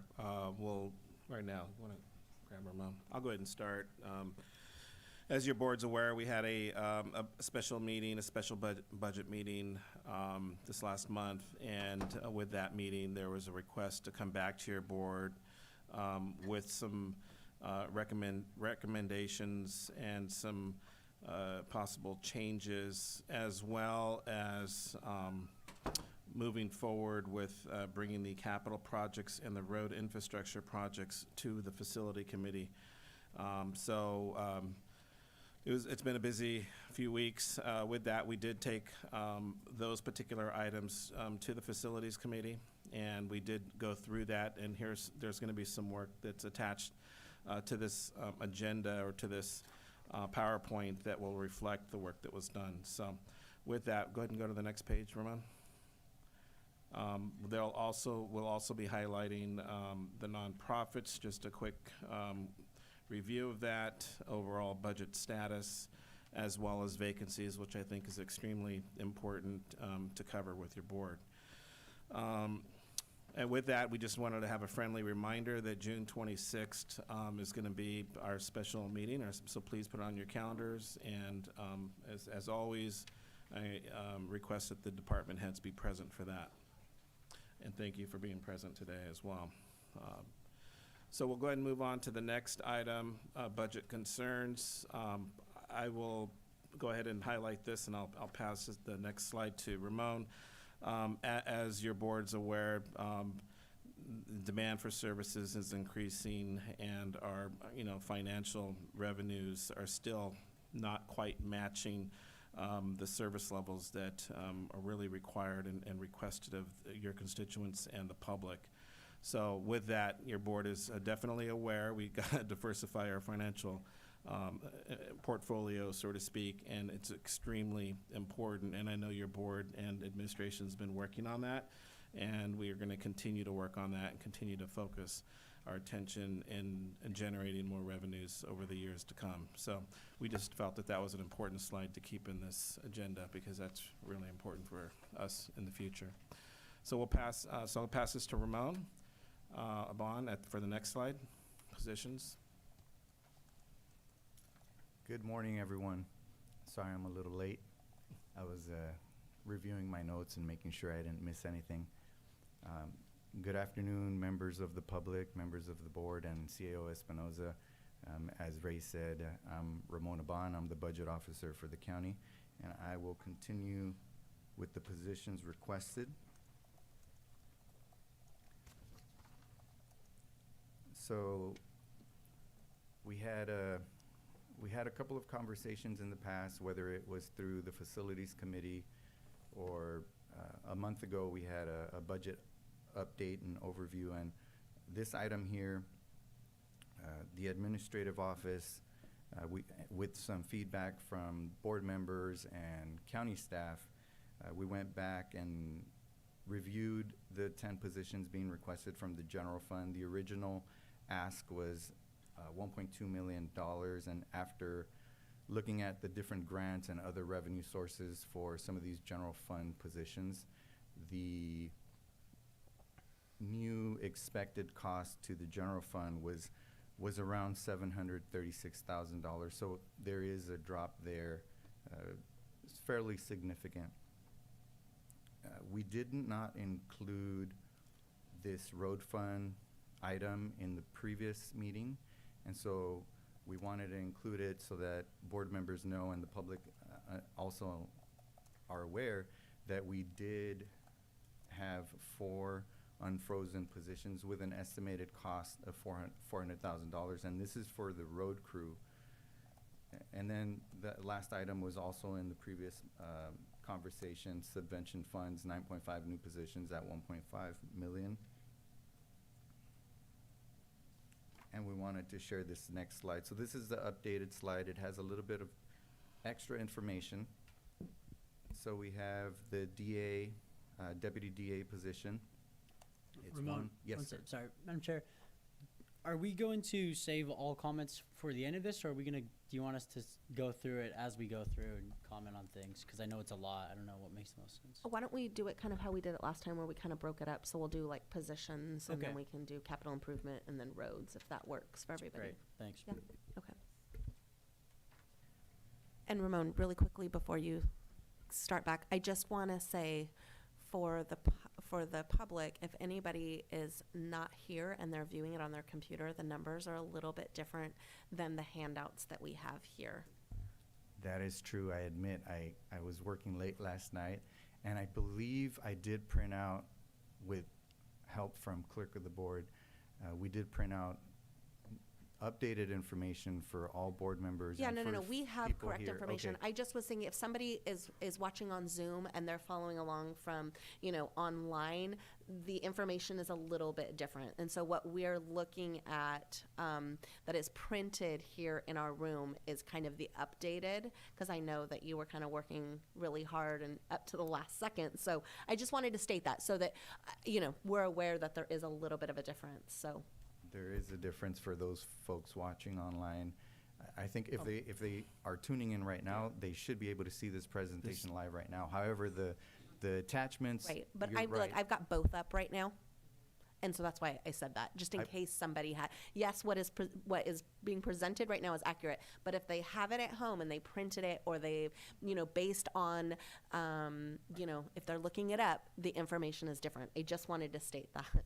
Thank you for But go stating ahead, that. sorry for interrupting. I believe it will be updated so that, at the end of the day, we will make sure to update the information so that if folks printed things out, they'll have an updated presentation. So what I'm gonna do is I'll go down the list and walk everybody through what we have in front of us.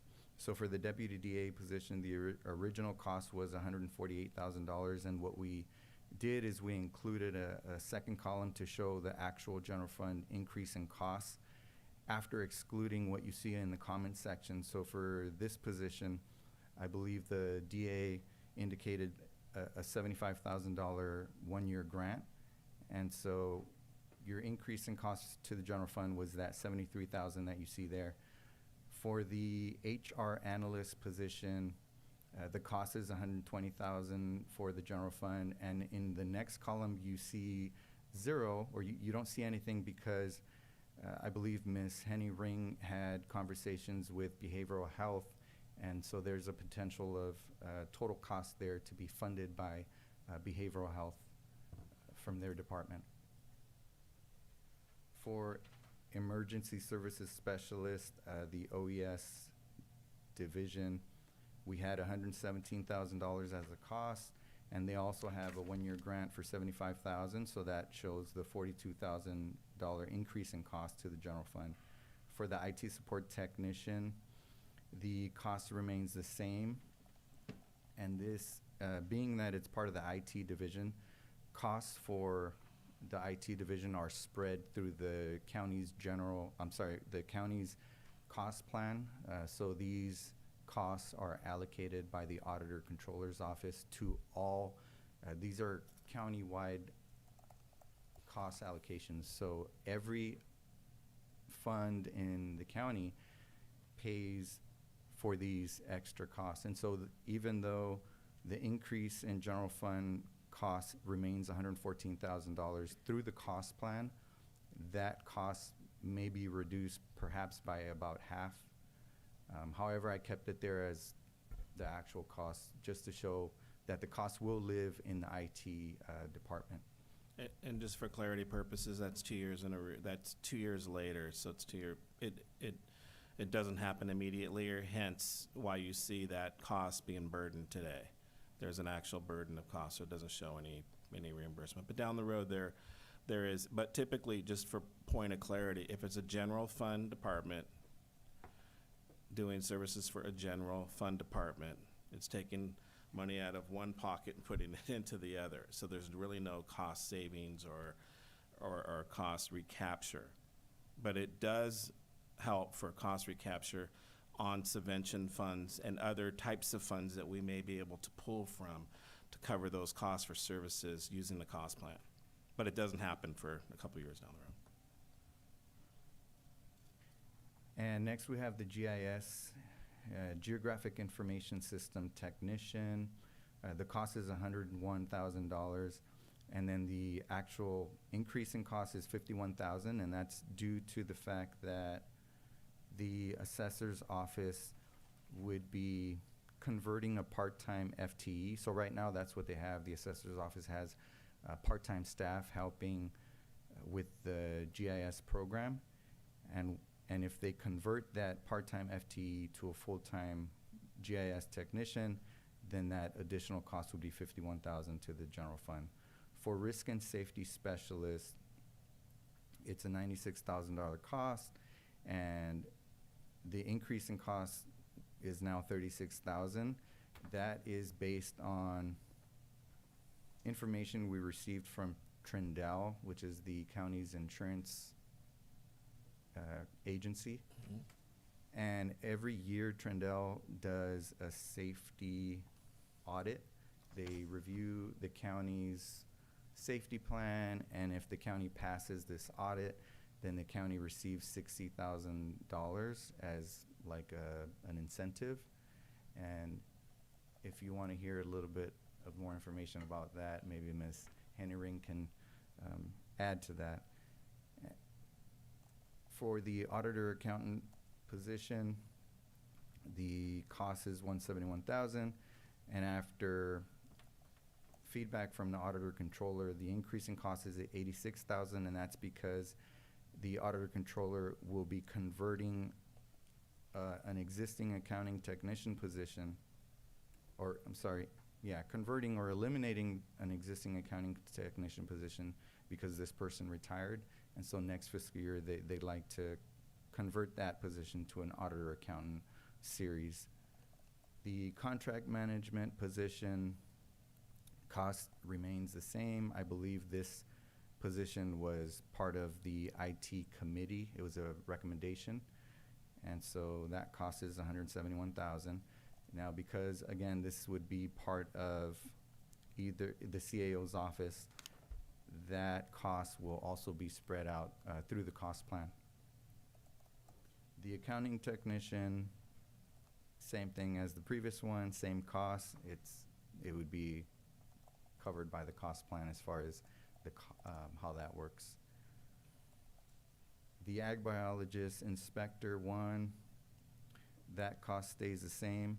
So the way the ag commissioner works, and I'm not sure, yep, he's in the audience, so if there's a question about that, he'd be the best person to answer how this works, but I'm gonna give it a shot. So in my notes, I have the additional cost for this position would be offset because the county has a maintenance of effort, and so all costs related to the ag commissioner are covered through grants. However, there is the county is obligated to have some stake in the game, so to speak. And so if there's more additional costs, then that would be part of the county's maintenance of effort. And I think historically, there have been occasions where the Ag Commissioner's division or their department they end the year in the black, and that means that the general fund has to do a transfer to the Ag Commissioner so that we meet that state requirement for maintenance of effort. It's kind of hard to explain, but You're correct. You're correct. yeah. And we do have Ken here later if the board does have any further questions to answer further. So in other words, the Ag Commissioner should end in the red so that we continue to, meet that maintenance of effort. So the last piece here, road maintenance worker series, those are the 4 positions that were unfrozen. Since last month, it was just part of the budget process. The only thing that we're doing differently is we're sharing that publicly so that everyone knows. We do have, in next fiscal year's budget, 4 unfrozen positions, and that's out of the road fund. And the reason, it's a little weird, we're talking general fund, really. However, we did include road maintenance on here, and in the comments section, you see road fund 210. So that's a little note for myself so that I know that it has no impact on the general fund.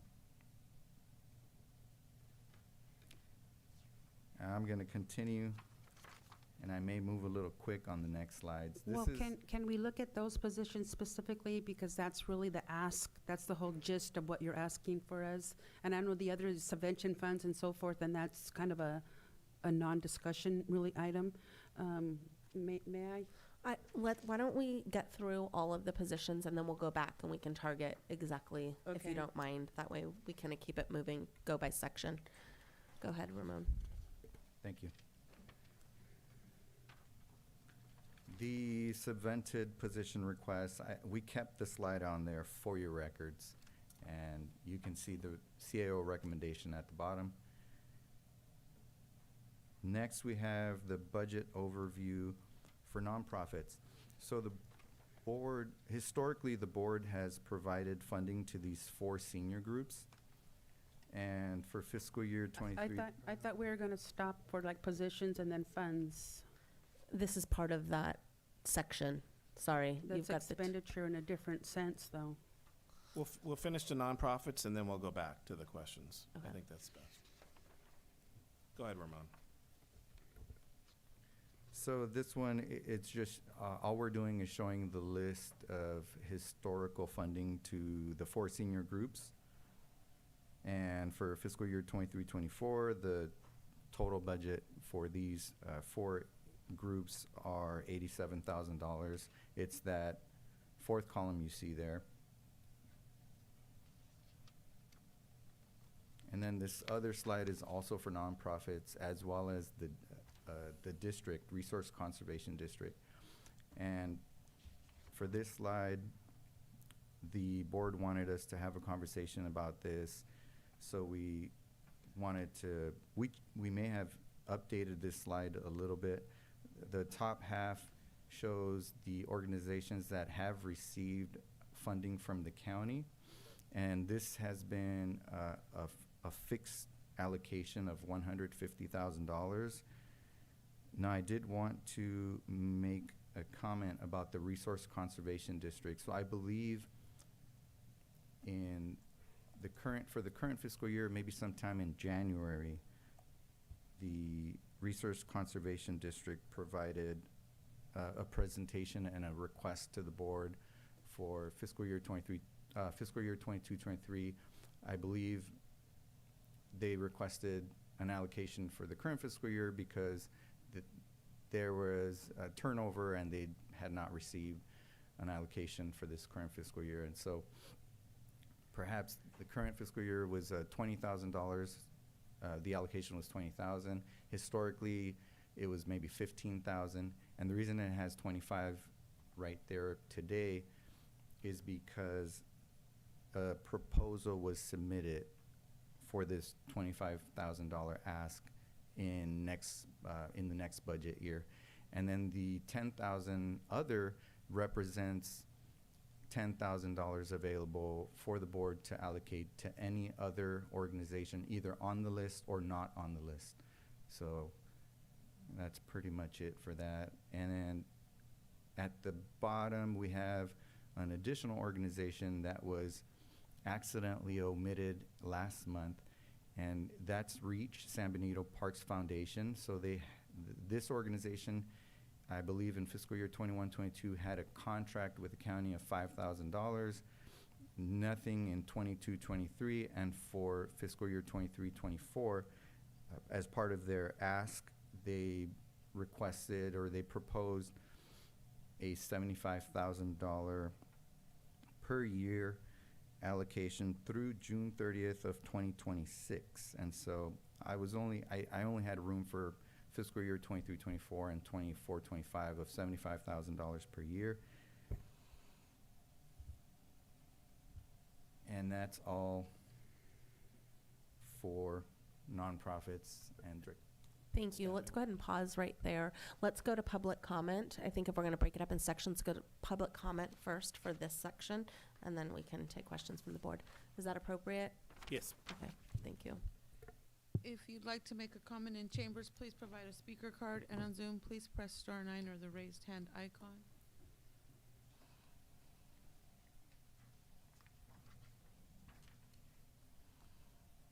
We have Renee Wells.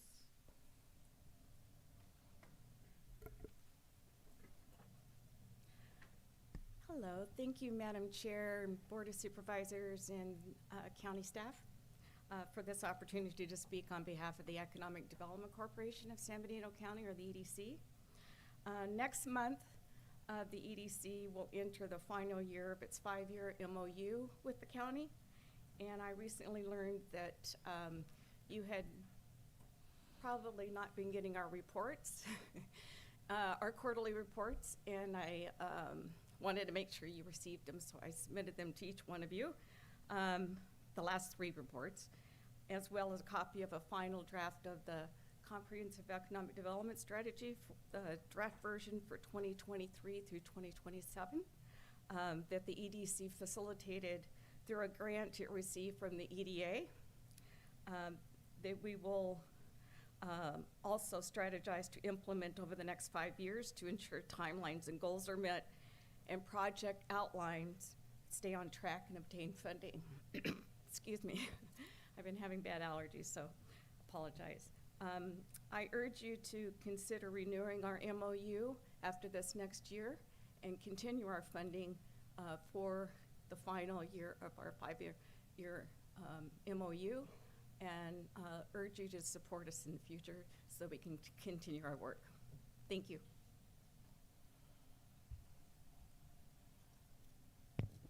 I have no further public comment. Thank you. I'm going to take it straight to Supervisor Gonzalez. Thank you. I kind of wish that we were able to break it up because as a parent, you learn how to praise when someone does something great, and then the reprimand comes later. So I apologize that I have to put them all in one comment.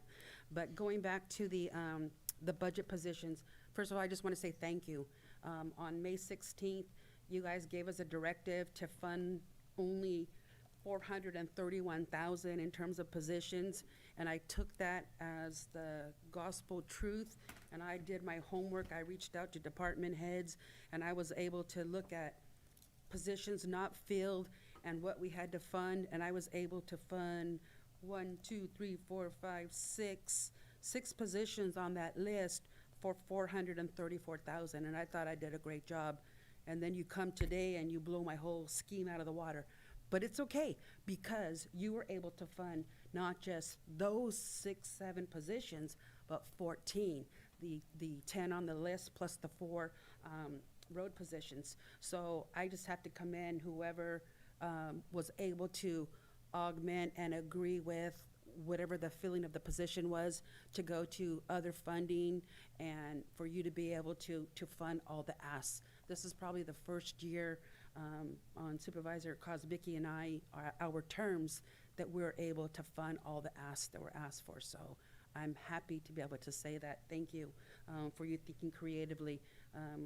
I was going to have to delve out and give bad news to some of you that I couldn't support funding those positions. But that's a non-issue now, and that's why I kind of wanted to break it up separately.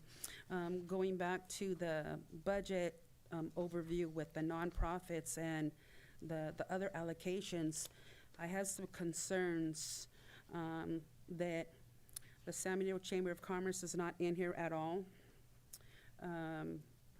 I have some concerns about the Economic Development Corporation that Ms. Wells went ahead and addressed.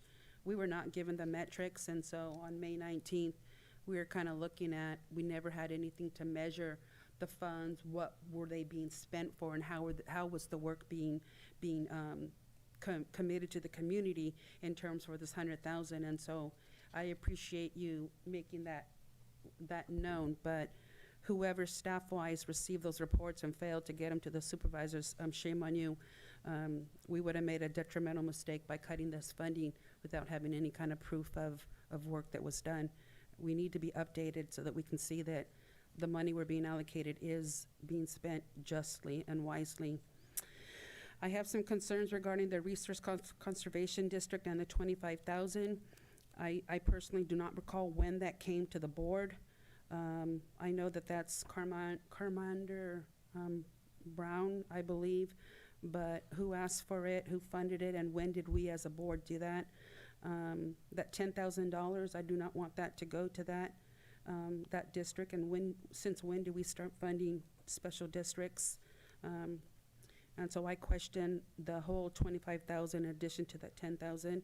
If we have 10,000 out there, I would like to allocate it somehow, some way, to reach and or the chamber, but I'm concerned about the Resource Conservation District and that $25,000 allocation to them.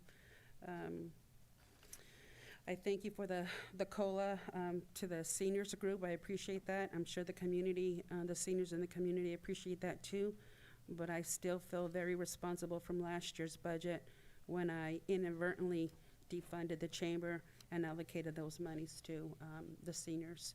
I'm not sorry it went to the seniors, but I'm sorry that it defunded the chamber. So, as I said, I participated last month when I gave my announcement this morning. The chamber is out there, the face of the community. They are doing our PR for the community. They are doing the tourist aspect, and we have to build a coalition and relationship with the Chamber of Commerce. If we don't do that, shame on us. And I understand some supervisors on this board don't share those thoughts that I have for the chamber, but it's a partnership. We're in this together. We live here. We work here. We spend time and money here, and we have to build a coalition. And so that's all I have to say on that, but I definitely want to talk about the money budget, to the way we spend it for the nonprofits. Thank you. Supervisor Kozmicki, you want to go next? Yes, thanks, Madam Chair. Ramon, you mentioned in the beginning when you were flushing things out, you mentioned grant funds were more incorporated, but it was more of a vague sort of statement about grant funds and how things were moved around. I would have the same issue that we've talked about because we don't have specifics of what you were necessarily referring to. So I would have the same concern about that was mentioned earlier about grant funds going toward positions. If we don't know what the end date are to those specific grant funds, then it's pretty hard for us to sit up here and make qualified decisions on whether we should approve positions. So that's one thing. If we can flush that out either now or between now and when we get a draft of the budget, I would appreciate that. I don't know if there's anything further on that, or is that you just need to flush that out? Because you mentioned there's some grant funds that, I don't know if it was just the DA position, I know was one of them, had partial grant fund. But I can't make decisions on positions if I don't know when the grants are going to expire, more specifically. So can we flesh that out, or else answer that now? If I may address the question. Go ahead. So I think it would probably be a good idea to have this conversation now, since we do have department heads in the audience. I think maybe they can address questions related to the grant piece and whether or not the grant, if it's temporary. I think that's what you're kind of all grants are temporary, but I just yeah, I would like to know what specific positions we're talking about, what grant funding, because if something has I don't want to approve something if it's just a general statement that's covered by grants. I need to know how much the dollar amount is, how much of the position is being covered, and how long the grant is for.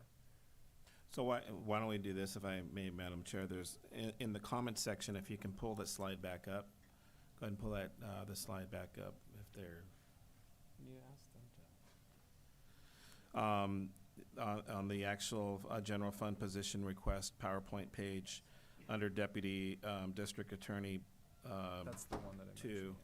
that item, there's $75,000 that is available for a 1-year grant. So it's 1 year specifically. So and there's the third one down, the emergency services, is also a 1-year grant as well. And the actual, it shows the increased cost associated with that. But I would like to invite the district attorney up, if you may, to give us more specifics on the grant, since that's the request.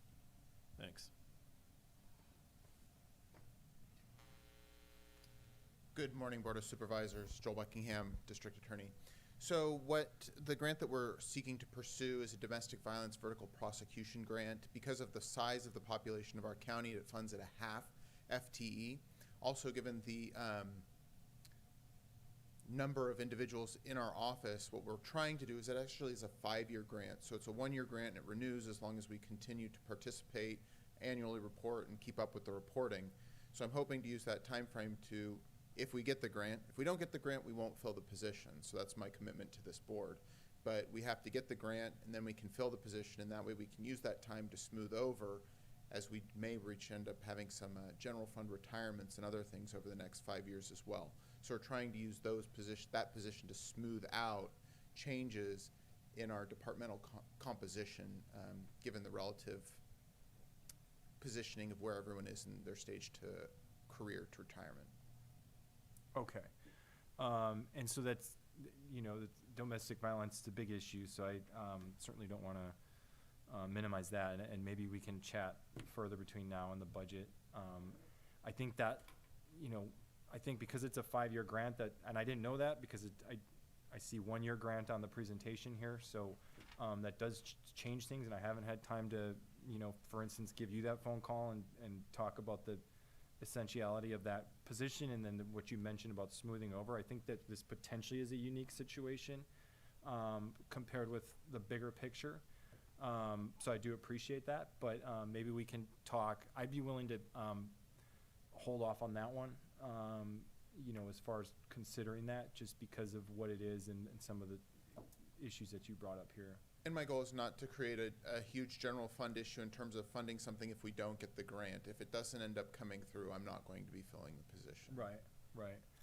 So yeah, I would be willing to consider that one, so that you answer my question. Thank you. Thank you, Joel, if I may, I'm sorry if I may ask a question. So I know you had mentioned it's a 1-year grant, but then it's a 5-year cap. Can you explain the 1-year element to that? So basically, if we're awarded the grant, it's for 1 year, of course, but it's a 5-year long process, which means that we are at the top of the heap to get renewed as long as we continue to participate in the correct annual reporting, the auditing, and the documentation, just like any other grant typically requires. But we go to the very top of the list once we're funded. Of course, as it is with the state, and of course their large shortfall, you never know if they cut things back completely, but that's always a risk that we have in any sort of budget cycle. Okay. Thank you, Joel. Appreciate it. Any other questions? No, not on that, no. I'd like to invite up our emergency manager, Chris Mangano. Good morning, Board. Our grant is through the Bay Area UASI, and it is a 1-year grant. We will request it for subsequent years. However, there is no guarantee we would receive it. We are budgeted for a secretary in the OES EMS office, and we have not had that position filled in quite some time, and we will not be filling it. We would rather have a resiliency or staff specialist than fill a secretary position. And what is the kind of The goal? importance of this? Yeah. Sure. We're a staff of 2 in OES, and I think the past storms have proven that we need support, and hiring. The emergency services specialists will be helping us with resiliency, with preparedness, with planning, and add to our staff. Okay, thank you very much. Sure. Yeah. Any others? We're good? Okay, and then, just Okay, other outside of Chris, issues no, that, I yeah, believe that's that all started. that's all the grants, on the grant element aside, yeah. Okay. And so what I got out of the, I didn't get out of the presentation that all these positions are, we have funding to fill all the positions that were requested. I think what Ray explained was that we're just basically, with some of this, we're just moving from one pot to another. And so it's not necessarily, free money per se. So I just keep that in mind. One of the missing pieces that, and I did bring this up with the CAO, one of the things that has been, to me, has been missing in this process is when we get individual recommendations or requests, that we're sitting up here making decisions without having that bigger picture yet. So the flaw is that we get the draft after we've gone through all these items, and some of us are committing per se to support for some pretty significant items when we don't necessarily have that picture as far as what impact does this decision have on the overall budget. So I would urge supervisors to not necessarily, fully commit yourselves to really anything until we see the draft budget, because, we have to make decisions based on the draft, the overall expenditures versus revenue, and it's easy to sit up here and say, yeah, I like this, or I like that, or I want to support this, and I want to support that, but we don't really know the true impact of what those particular decisions have on the overall budget. So I'll just say that. I know Ray's very well aware of that, and we'll get the draft as soon as we can, but it's more on the board that just, I'm just urging my fellow supervisors to really keep an open mind about what we're committing to or not committing to, because we really shouldn't be committing to anything at this point before we see the overall picture. And so on the position request, though, my inclination would be for the draft budget that's going to be recommended, to include as I've previously stated, the 4 road workers for $400,000 out of the road impact funds. So definitely support that. I'd be willing to take a look at the DA position, and if we can maybe talk further as well about that. And no guarantees for me, but I just want to maybe have a further conversation on that. And then also, there's a lot going on with the library. I know we've had some major increases in recent years to the budget at the library, and there's some things we, frankly can't talk about at the moment, but I would like to see what the outlook is on the library budget in particular, because I have brought up in the past when I got on the board, it was pretty startling to me to see the amount of money, the increases pretty quick that were happening at the library. So hopefully we can have something on that particular issue by the time we get a draft. And then as far as other positions go, I'm inclined to be reluctant, frankly. And, I keep saying over and over again that we have hundreds of millions of dollars in what I call road repair deficit, and every penny that we spend on something else means that we have less money to spend on the roads. And when our residents come and complain to us and say, why aren't you fixing the roads? We really don't have any excuses if we're out, continuously increasing our budget in all these areas. So I really lean toward the roads as far as discretionary funds. I have since I've been on the board, and I'll continue to do that. And that brings me to the nonprofits. The county has historically supported senior services. I am a big supporter of senior services. I am the one who proposed the CPI increase for the senior services, and I'm proud of that. So I will continue to support senior services. It is strongly embedded into the budget, and it would be really unfortunate to take it away at this point, which really underscores the commitment that you're making when you put large dollar amounts toward a nonprofit, because if you ever do have that inclination to take it away, it becomes harder and harder as time goes on. I do support senior services, but I will say, and I've said it many times, It is wildly inappropriate for the county to subsidize operations of our favored nonprofits or those who request money. The county has never put out a notice of funding availability. If we are going to go down this road, there are over 150 nonprofits in this community, and it is of utmost responsibility to put out a notice of funding availability if we are going to set aside this level of funding so that all of the nonprofits have the ability to apply for those funds. It makes no sense to me to consider an allocation merely based on somebody requesting it. And again, I don't think we should be in the business of subsidizing nonprofits. And then as far as the EDC goes, the business groups, I think we have to have a more serious conversation about the communication between the EDC and the board. I think it was very clear when we started this agreement and when we renewed it and when we went through the contract and amended the contract that the key aspect of this whole thing was that the board was supposed to be communicated to so that we knew what progress, if any, was being made. And to get these reports in the 11th hour before we're going to approve a budget just isn't adequate to me. And I've been a strong believer in metrics. As Supervisor Hernandez and I believe, sort of led that charge with the prior board of metrics and objectives and having goals that are reachable so that we know, so that we can really put our hands on what progress has been made by the EDC. I understand the SEDS is a complicated document, but I believe we have to have a serious conversation about where we're at and whether it makes sense for the county to continue funding a six-figure dollar amount for the EDC, because that, we're sitting here talking about positions that are, all these departments need positions. We all know that our county, it's tough. We have very limited staffing, and I have a lot of respect for our staff and our departments and our department heads for the way that they figure it out. But putting $100,000 toward a nonprofit and then putting all these other dollar amounts toward these other nonprofits, those are positions. Those are positions we could have at the county if we use those dollars if we really focused on what we're supposed to be doing. Our core objective is to provide county services. It's not to be the community foundation. Okay, there is already a community foundation that raises money for nonprofits. And so I'm just always really hesitant and reluctant to put taxpayer funds toward nonprofits. And if we're going to do it, it's really incumbent upon the county to open it up to all the nonprofits so that this is truly a fair process.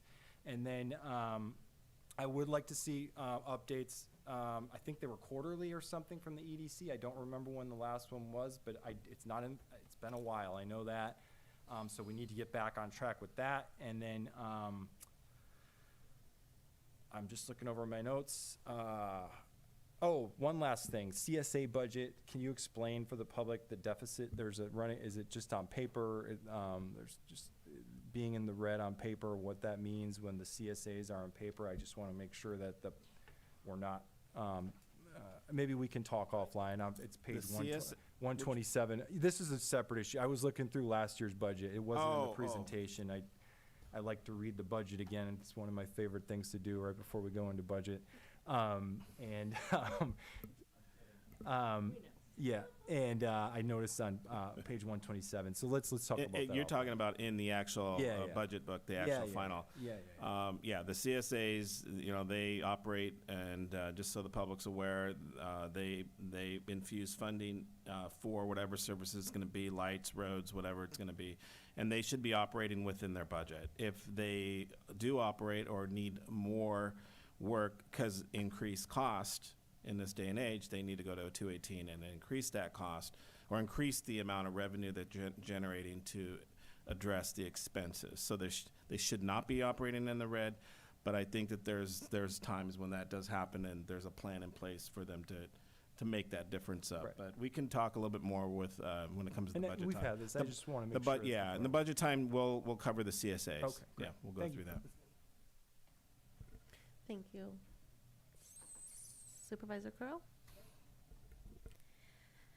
Okay, I'm going to thank the board members that have already spoken for their comments because it is very helpful since this is my first at this level. But coming to this position as a county employee, I'm going to make a serious comment about the fact of the amount of stress that's put on our employees in our general funded departments is immense. I don't feel like anybody asks for a position if they don't truly need it and that there's a purpose and it's going to solve a problem. Being someone that constantly asked for new positions and was turned down constantly, it is very painful to be up here and have to contemplate on saying no to some of these positions. So I just want the staff to know this is tough for me, but at the same time, I do completely agree with Supervisor Kozmicki that we need to be looking at the whole picture before we approve these. So I had some concerns about the one-year grant comments on here because we're just kicking the can down the road, and if we don't have reliable funding, then we're going to have a major issue in a year, 2, 3, 4, 5 that will catch up to us. And then when it comes to the cost plan, I know Supervisor Kozmicki mentioned this, and so did the CAO, understanding that anything that we put into a cost plan doesn't come back to us for 2 years, and it goes out to every department and is incorporated in their budgets. And it's not something that they have a say about. So what we're doing is just moving the cost from being in one location to spreading it out to all of the departments, and that they have it in their budgets. So it's really an unfunded position. And that is super hard for me. At the same time, not knowing the big picture of everything. If in the big picture we can show that we have kind of a plan forward on what we're going to do for these positions, I think a lot of these positions are necessary to be able to address specific issues, which will include roads. You don't think about it immediately when you think, I'm gonna pull GIS out because, you know, they're my favorite department, I'm sorry. But GIS, nobody thinks about roads and how they help with the roads issue, when they're the ones tracking all of the road repairs and where the funding is coming from to where the activities are happening by Public Works. So I try and look at each of these positions as a, how does it impact the county and how does it better the county? So I'm gonna keep an open mind on these positions, but I am recognizing we're just pushing the cost down the road. So, cause I started adding it up, and it started to be a big number, and it got real scary because then I started multiplying it in the future with, yeah. When it comes to cost plan though, I wanna make it clear, these actual increased costs, when we talk about spreading it out to the departments in a cost plan, have you already taken the cost that the state-funded departments are going to be eating for us? Because it's going to increase the state-funded departments in the cost plan. So I just kind of wanted to understand and make sure I'm not misunderstanding that this cost is just general fund cost increase? No, I think the reasoning and the thought process of adding this in here was just to allow the board, and probably more of an educational for probably most of the board, that there is a cost plan, and that there is, you know, that there is that's how, we don't use ISFs in particular, you know, most of the time, internal services fund. We do some direct billing, but most of the departments do a cost plan. So we provide services, and the auditing department handles the cost plan. And, you know, the cost plan is given to the departments, and, you know I just talked to Tracy, I don't know if she's here somewhere. We just talked about it, and, you know, she's looking and reviewing the cost plan and budgeting for the cost plan. Why? How much?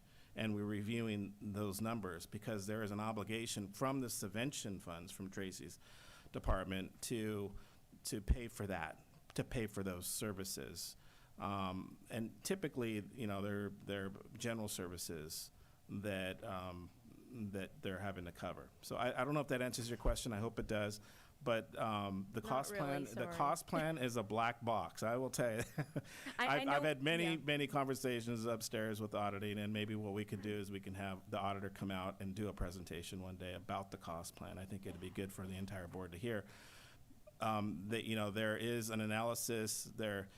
on infrastructure, on what we have, along with, as an example, IT. They have tickets. They submit tickets, so they use that as part of the cost plan. The cost plan's only as good as the data that goes in to get the cost plan numbers out in the back end, but it's 2 years later.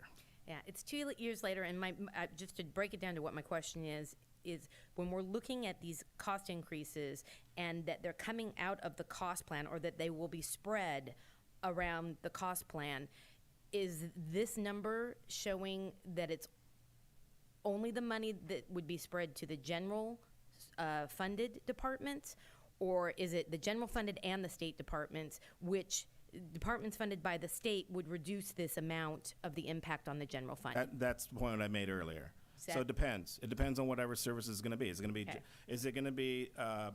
Is someone going to be working on a general fund department? Then that's taking money out of one pocket, gotcha. putting it into another pocket.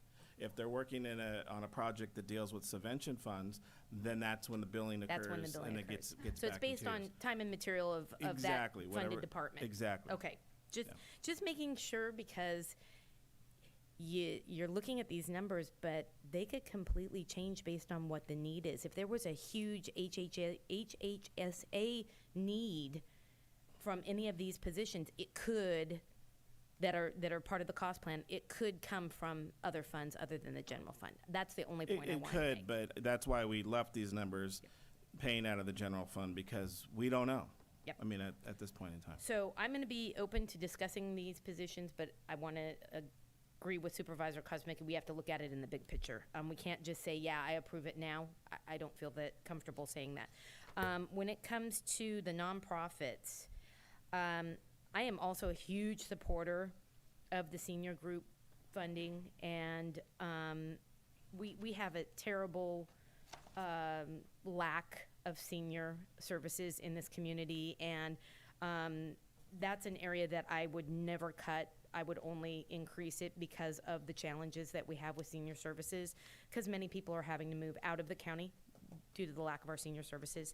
When it comes to the nonprofit and the district, I do have a serious concern, even though I'm a huge supporter of the Resource Conservation District.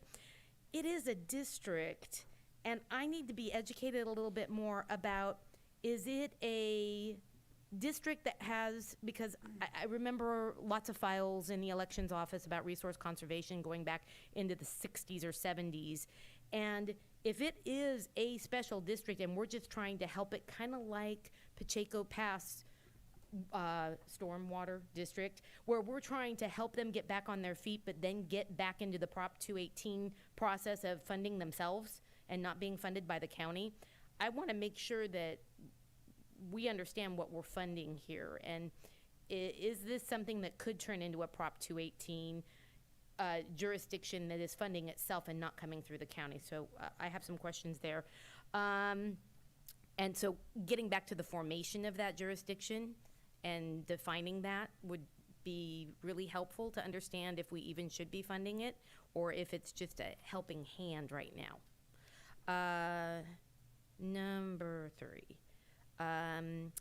The 10-year or the 5-year MOU with EDC, I agree we need to be more connected with the EDC and understanding what we're getting out of it. The SEDS is extremely important, and I think funding the SEDS is the only way we're going to be able to have opportunities for future grant funding and for economic development.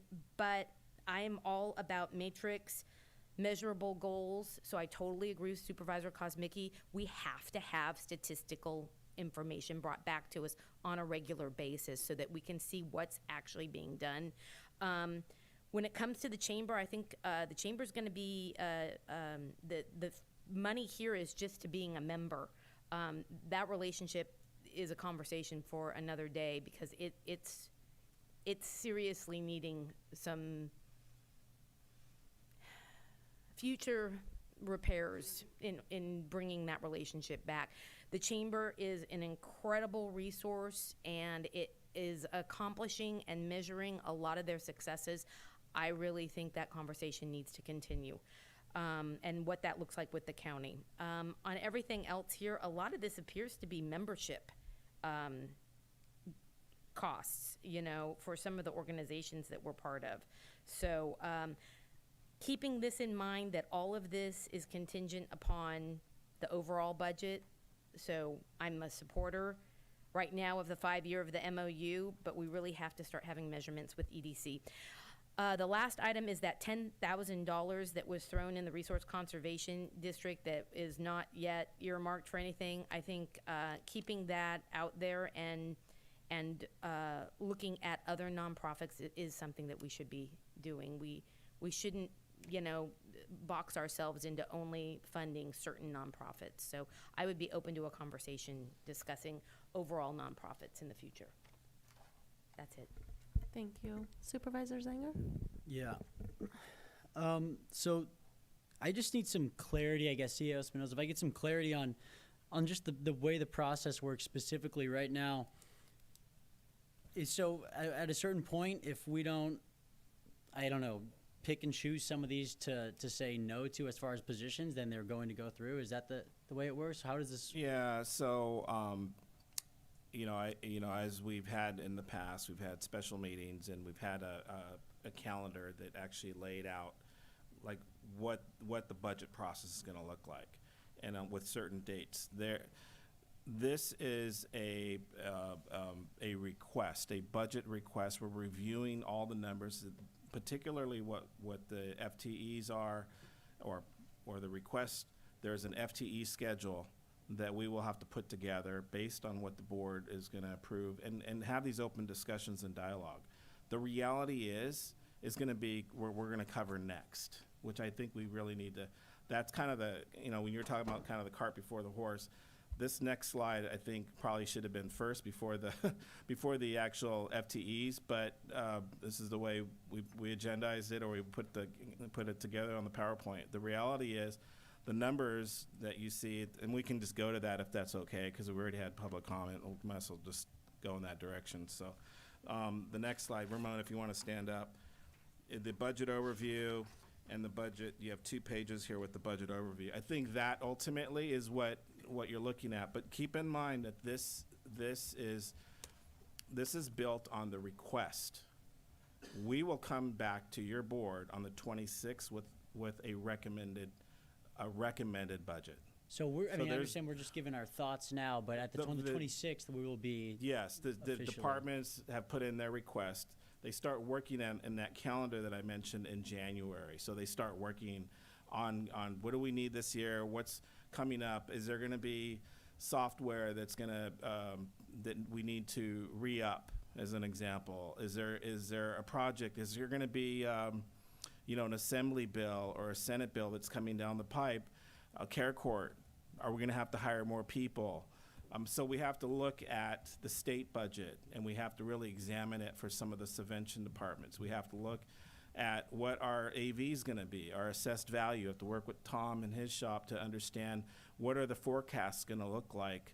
And we have to put all those pieces together, along with getting all of the information from the departments that they're working on their Schedule 9. That's part of there's 15 schedules within the whole entire budget. The Schedule 9s they put together, and we're scrutinizing all of those. That's what Ramon's been working on. And there's a lot. There's a lot of Schedule 9s. There's a lot of information and a lot to review. And there's also requests. So there's going to be capital requests. There's going to be a lot of other things that will be requested. And those types of things can be out of the request, and the work can be done. It's going to come out of RMA. There's a CIP portion of the budget that we also bring to your board. And those funds could be funded by, grants. They could be funded by a lot of other sources of funding, or general fund, the benefit fee package. So hopefully that gives you a little bit more kind of bearing. And I think, this is Ramon's first year. He's been trial by fire. He's been, with a water hose. I mean, there's a lot. It's a whole nother language to come down here and to work on it. And he's been here 5-6 months now. So, he's doing a great job. He's staying up late. He's working weekends. He's really trying hard. But there's a lot to putting a budget together. And I hope next year we'll have, there's been some work that Ramon, I just wanted to highlight this, I think is great. Ramon has actually done some work that the prior budget officers haven't done. They would have to do a lot of manual work in the beginning, and he's worked with OpenGov to streamline that process, to make it to where it's an automatic from the ERP system into OpenGov. So there's still some, a lot of work that we need to do to streamline things and make it a little bit more user-friendly. We would like to have it more push button where those schedules get built, and then we can just basically say, push it forward, where then your board can then look at the overall and build those schedules immediately, so then you could see where we stand a lot quicker. So that's our ultimate goal, to where we can, get those horses in front of the cart and be more, in line. So Right. hopefully that helps a little Yeah, that explained it. Yeah, I was just making sure that we were clear on when exactly we're going to go through this specifically as far as decision making. But what we want, FMA, we just want to we really want to get your input. Obviously, we're hearing everyone's input. There's concerns. I will tell you that, Supervisor Curro knows, it's been very difficult over the years from administration and prior boards to approve positions, because we really just don't have the money, to be honest. We just don't. Right. And we have to be very, and I know I can tell you, I can commend all the department heads. I mean, they're doing everything that they can to think out of the box, getting grants, looking at other things. And I have to give them a lot of credit. And looking at ways to streamline processes within the department. They have been instrumental at that, and it's been a pleasure, and we all have to do that in order to get the job done. There's just so much. So again, it's in this next page. Why don't we go? Well, I'll leave it. I'll let you guys finish asking questions, and then we'll continue. But I wanted to show this so you knew where we were going. Yeah. Got it. Yeah, thank you. Yeah, well, I'm sure we'll get to that in a second. And thanks for explaining it all. I appreciate that, and I appreciate all the work the department heads are doing. I'll just say quickly, just make it really easy. Nothing for certain yet, but generally I'm interested in the 4 road maintenance worker positions, and I'm not too interested in any of the other general fund position requests.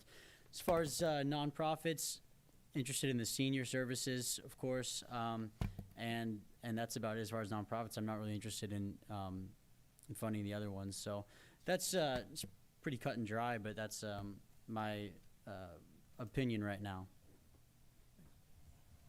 Thank you.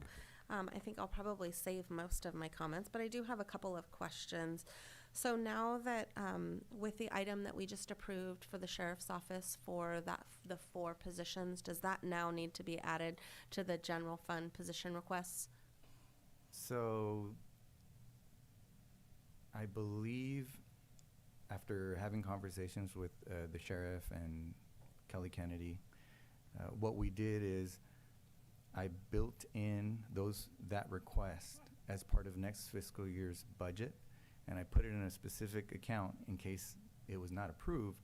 I could easily delete it. So that item, because it was approved today, is already part of next fiscal year's budget, and it was not part of today's presentation that I'm showing everyone today. So as the 10, I hope I get it right, the 10 general fund positions did not include the sheriff's positions, because I knew he had an item today for your board, and we wanted to keep it separate so that the discussions can be clear and Thank clean. you. That totally clears it up. I do have a question for the Ag Commissioner on this Ag Biology Inspector. I guess I don't understand what the maintenance of effort is, and so I just want to make sure that I kind of understand that. I would be very supportive, but just want to make sure I understand what it is. Good morning, Madam Chair, members of the board, Ray. I'll take my best shot. Ramon did a very good job, but it is the Food and Ag Code's law that requires the county to maintain an effort, which is input from the general fund. This law was written, don't quote me, but I think 1940 something. It's when ag was really booming and they were tired of ag supporting the whole county. So they thought that the county needed to be written in law so the county actually supports. Ray has been really instrumental in helping us with this because it's always been a difficult thing for us in San Benito County because we can run in the black with grants, charges for service, contracts with the state, which Supervisor Kaminsky noted, they're just a pain. You know, you guys approved one that we're actually 7/8 of the way through, but barely got the contract approved. The state lags. So with more positions for us, it's the best part of an expense, which will actually help our 5-year average. Like I said, with Ray, we've been decreasing that amount from like 285,000 down to about 200,000, which is the requirement of the county or which of me to create that debt. So I need more expenses. And we purchased vehicles, and we've done other things to assist ag department.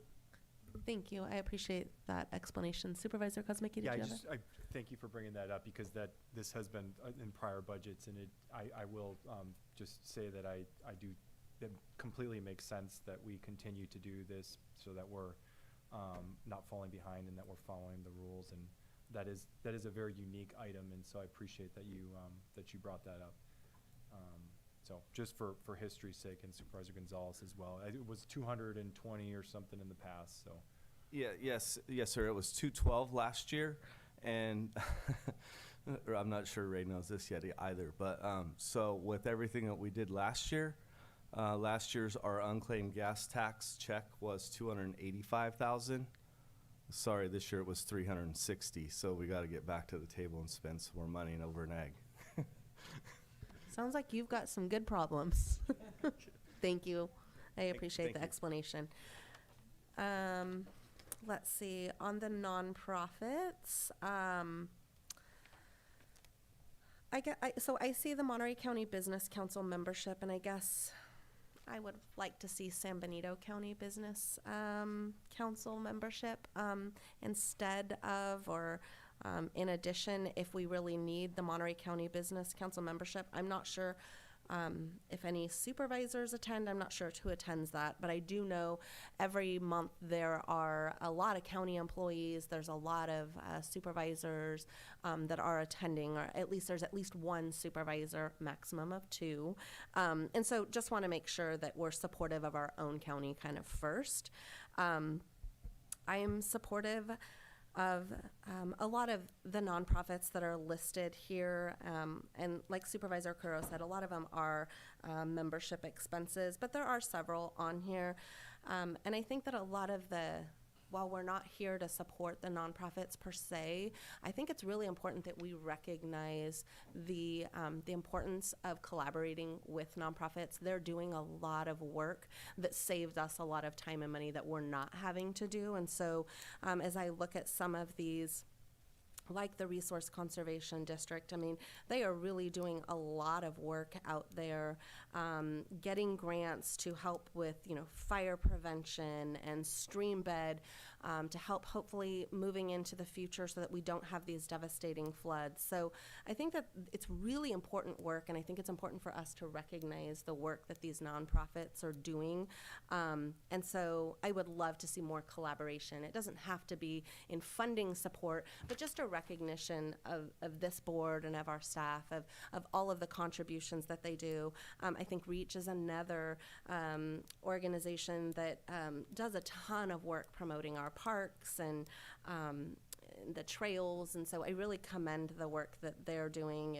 And with the Economic Development Corporation, I think hopefully through the grants that they are getting and by bringing businesses in, we can increase some of our revenue here. I mean, I think that's the bottom line, is we need to increase our revenue. And so what are things that we're going to do?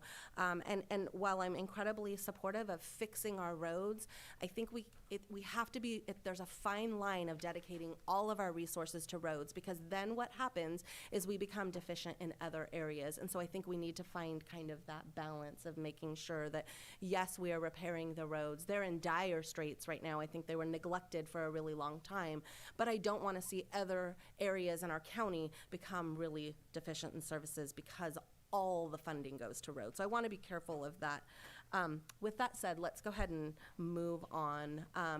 And just for clarification, we are looking, it's 12:15.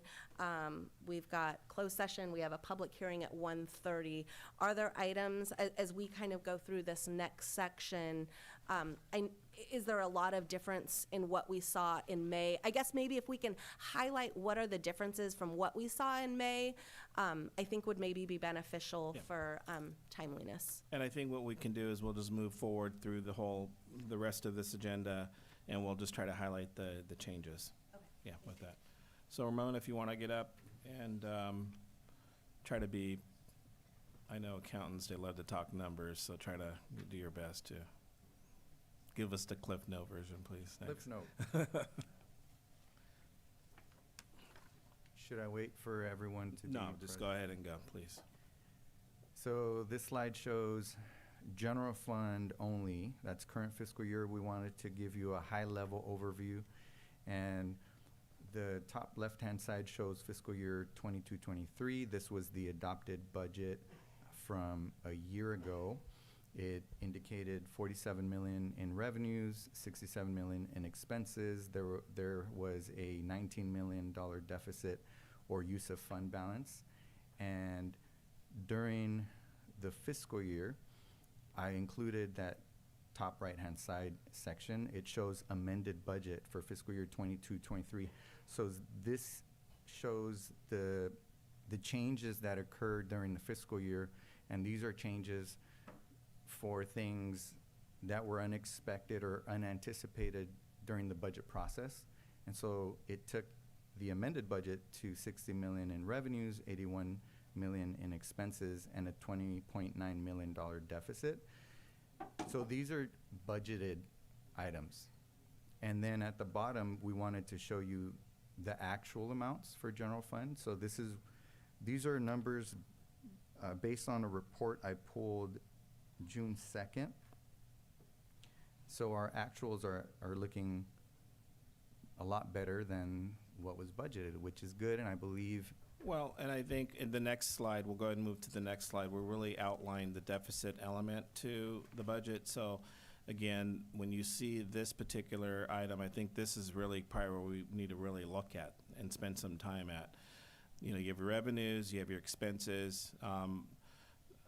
It does include the FTEs that we actually had in slide 5, just so everyone's aware, as well as the, you know, there's the deficit with that. But however, there are other funds, you know, that are used to cover that deficit. There's ARPA work that's being done. There's road and CIP work that's being done, as well as a contingency that we're allocating, which will be $2 million this year. So the actual real deficit is about $5 million, and we've been running about, you know, at least that in vacancies, which has been balancing our budget. Now, I can tell you that this last year, if I remember the numbers correctly, I believe we are at $9 million on the actual vacancy right now. So we're running about 22%, and in behavioral health, which is not going to really show in this particular area because its subvention funds is running 65%. So there's definitely some, you know, concerns with vacancies. And, you know, I think, you know, we just want to make very clear that, you know, I did meet with the department heads about this. I know that the prior board asked us to move away from vacancy budgeting, but ultimately it's just, we're not able to fill spots. So we have these vacancies, and we're just at a point where we're either, you know, we're going to either have to unfund the vacant positions that we have to balance our budget, which I think is going to be incredibly difficult for staff. And in my meeting with each one of the department heads, we've all kind of come to a consensus. They like the flexibility. It allows them to hire people because there's going to be a drop off in one area where we can utilize those funds for another area. And I think that's been the best approach so far based on the circumstances that we're faced with regards to just not able to hiring, you know, being able to hire people. So, so we wanted to share that with the board, and, you know, I think it does allow us some flexibility. However, we have to be on it every quarter. We need to be reviewing it, and we need to be addressing those funds and to make sure that we are balanced. If not, we'll have to do a freeze. We'll have to do some measures in place to remain balanced throughout the year. But I know that Ramon will be able to do that. I know we've been doing that in years past. And just having him on board and him, basically that's a fourth quarter report from before, shows us where we stand from an operating perspective. We're in the black there, about $4 million, and it's probably going to. I'm not sure if I talked to Melinda. I don't know if she's here or not, but anyways, we did talk. It's pretty much at the end of the revenue, the amount of money coming in, but there's still some trickling through. So with that, we wanted just to share that with your board, and again, this is, this does include those positions. So with that, I will move on to the next one, or I'll have Ramon move on with the facilities on the next page. Ramon? So for this slide, we had a meeting with the Facilities Committee last week, and a lot of these items were discussed: the Hall of Records, office facilities, general, throughout the county. I believe a message from the administrative office was sent out to all county departments to get some requests from all departments as far as things that they feel were needed for their departments, and those things were discussed at the facility committee meeting. Issues for the chambers. We did remove the gel ice maker, the HVAC, and glass. So these are some of the CIP projects that were removed, and then some were added. And you'll see the ones that were removed were large projects. For the HVAC, it was after having conversations with Sheriff, the HVAC project was a $2.5 million project, so that was pushed forward to fiscal year 24-25.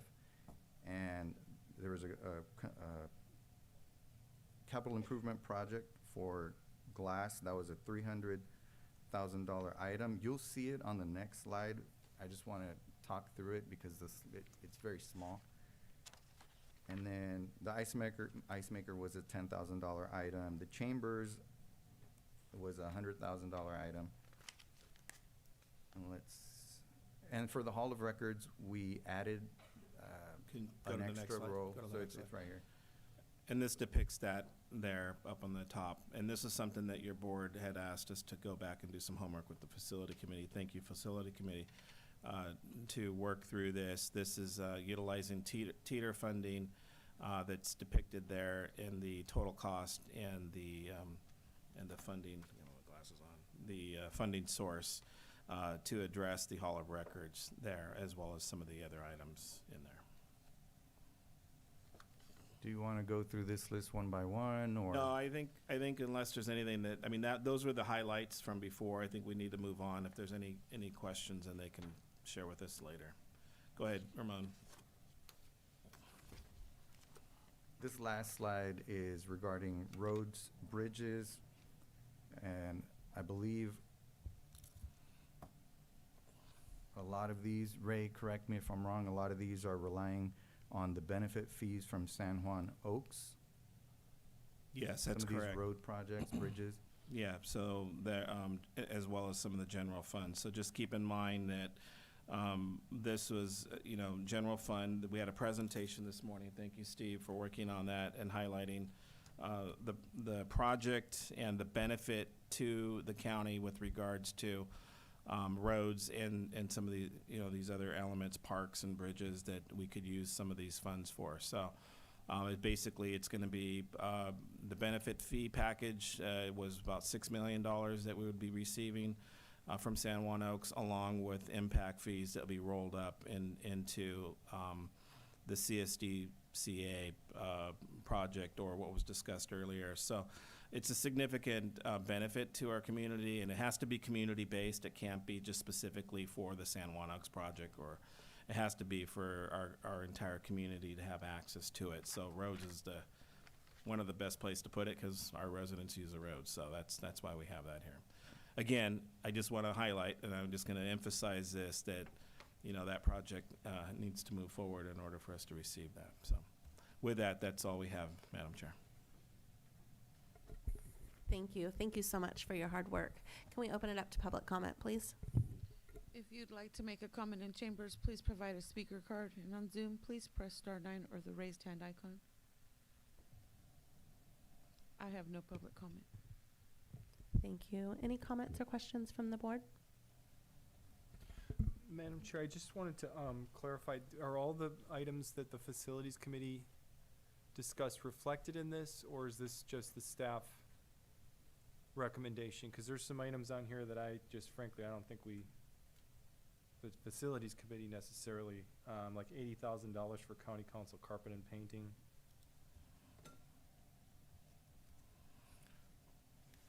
Do you recall, Supervisor Gonzalez? Well, talking I I recall the conversation. I can't remember exactly when we had it.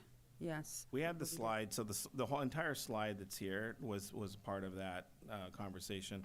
We highlighted the change request with regards to the $2 million and a few of the other items that we had. So we didn't really pull any of these items off, and we can bring this back as well. I mean, we can bring it back on the 26th and have a further this will have a further conversation in the CIP section. Because, in the 26th meeting as well. Okay, but because I thought there was a much longer list of requests than this, and There's more. There's a ton more. We only highlighted the ones that we made changes with, which was this one. Okay. Yeah. And then the other part was the Rosa Murata building and site improvements. I thought that was a topic of conversation we may have today as far as it's whether in here. there's a will of the board to and we can talk about that right now. to continue to pursue anything there, or to just let it go and put it on the market. So we have actually funding here for Rosa Murata, as you see there in bold print. It's in red, I believe. It's 300,000. Get my glasses on here. I think it's 300,000 if I recall correctly. Yeah, it's 300,000. Or as the facilities, we discussed maybe potentially looking at selling it. And if we get the board direction, moving that forward, we could do that and then take this item, the 300,000 off this list. So about a month and a half ago, 45 days more or less, we went and we toured the old child support building where the Office of Education is going to go in, and then we also went out and looked at Rosa Murata, and it seems like vandals have got to the inside of it and caused some damage to the tune about 300,000. It's a beautiful piece of property in a floodplain, and there has been interest from the community to use it as a rental for maybe doing a childcare development. But I don't know if the county wants to be in a landlord situation where we're responsible, and the property in the condition that it's in order for us to even think about renting it or even letting another department use it, we're looking at 300,000 to improve it and fix the damage that was done. So between Supervisor Kosmicki and I, just the two-fifths of the board, we didn't want to make a decision on behalf of the board whether we take it, spend the 300 to fix it, and potentially use it for office space for other departments, or if we just let it go and put it on the market. So I personally didn't want to take that position to be able to make a decision and bring a recommendation. I wanted to include the five of us in this conversation to see what are your thoughts. I'm not in real estate, and I know the prices of property have significantly gone up. I don't know what we picked it up for or even what it's worth, but what are the thoughts of the other board members to see what you like to utilize that building for? Is it worth the 300,000 investment to fix it up, or is it better to just put it on the market and be done with it? And so, is that a good? Okay. So that's where we're at. Madam Chair, can I give my opinion on that because we're discussing it? I don't think it's a good use of the 300,000. I would let it go personally. I don't think it's wise. What's the value of that property? Well, that would be what we'd have to get an appraisal and go through that process. So, yeah, Ballpark? we'd have to probably do probably $10,000 or $15,000 on appraisal. I don't know. That's about what the numbers have been. It's just the location Yeah. is so away from everything. I remember, please correct me if I'm wrong, it was originally purchased because of, it was going to be a new fire station, wasn't it? No, What this was- property has been the county's owned that property for a long time. Was it Go Kids? Was this the Go Kids Go property? Kids Okay. was leasing that from the county for years ago. Okay. Some of the issues is the water and, obviously running, the Go Kids program. It was very costly for them, so basically the county allowed them to do it for free. Basically, it was like $1 a year or something like that. Gotcha. And at the time, it was a great recession, and we were, everyone was scrambling to address, potentially do something. We were looking at moving, fire and having some presence up in north, so we were looking at that, and then a lot of things have, Yeah, COVID okay. hit and a bunch of other things. Anyway, so I that's. would support getting an appraisal on it, and potentially, I don't feel like we should be fixing it up. It's not an ideal location for our community. The only other comment I had out of the whole added presentation is that quarterly review and release, the quarterly review on the vacancy budgeting. I really want to emphasize, if we're going to continue with vacancy budgeting, we have to do the quarterly review, and we have to release those funds from the budget on a quarterly basis from the departments. Otherwise, we will be at risk, and I don't want to be at risk. So I support the vacancy budgeting, but I definitely would want that quarterly review and release back to the general fund. That's fine. How long has that property on Rosa Murata sat vacant?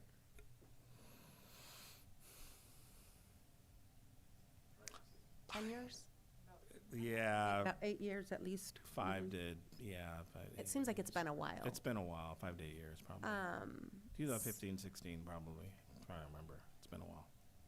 Okay, and I've spoken with some of the residents that live out off of Rosa Murata, and they're concerned about the property as well. Just it's Yeah. people being out there. I think people have broken in. I think there's a window that's open right now that a board has been taken off. So it continues to be a problem. So I agree. I don't think it's worth spending the $300,000. It doesn't seem like we have any great plans for that. It's Fairview Road is incredibly busy, so just getting in and out of there is kind of tough. So I would be in support of having it appraised as well and looking at what our next options are. But I wouldn't be in favor of spending $300,000 to fix it up. So thank you, Facilities Committee, for going and visiting it and doing your kind of own assessment and bringing that back to the board. So. And Madam Chair, I was Yeah, just, I'd hand it Supervisor off the Kozmicki? floor for just one real brief. I don't think the 80,000 for the county council's carpet and painting is anything imminent that we need to do. So I would recommend taking that off as well. And I do support appraisal and looking at a sale of Rosa Murata. And then the only other thing, I agree with Supervisor Curro about vacancy budgeting and making sure that there's a formal structure of how we're continually analyzing that. I don't think it should be used necessarily, and I don't think most department heads do this, but I don't think it should be this sort of flexible piggy bank that's, you can spend it on other things by the end of the year, because that's oftentimes what happens is they come back and say, well, we have room in our budget. Well, yeah, you have room in your budget because we're not hiring these people that we're supposed to be hiring. So, so I agree with Supervisor Curro on that. Thank you. Thank you. Any other comments or questions? Did we do public comment on the second half? I'm sorry, I don't remember. I don't think we did. Did we do? Can Yes, we did. We did? Okay, sorry. I just. Okay, I thought we did, but I wasn't too sure. Almost with every single item, it's been like this, so it's like, it's not the normal. All right, thank you. So I don't have any other, I don't think this really was just an informational presentation to us, and an opportunity for us to provide direction. So hopefully we provided a little bit of direction for you, and I think we got it. I think what we'll do is we'll spend a little time, a lot more time on the FTE piece, as well as building the schedules and a few other things. But I think that's something that maybe we can discuss a little further with you on a one-on-one basis as well. thank you very much. All right, so I think we should move into closed session. Do we have any public comment, for closed session? If you'd like to make a comment in chambers, please provide a speaker card, and on Zoom, please press *9. In chambers, I have Victor Mina.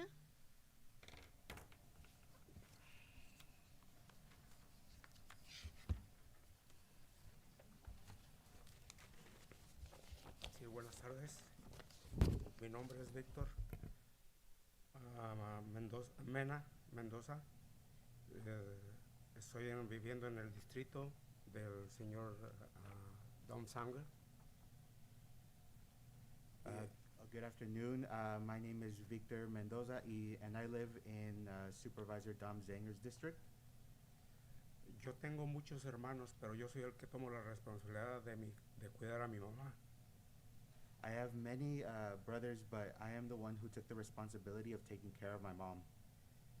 Ella me cuidó cuando era niño y ahora que yo tengo el privilegio de poder cuidarla por el programa del IHSS, en el futuro a mí me gustaría tener la oportunidad de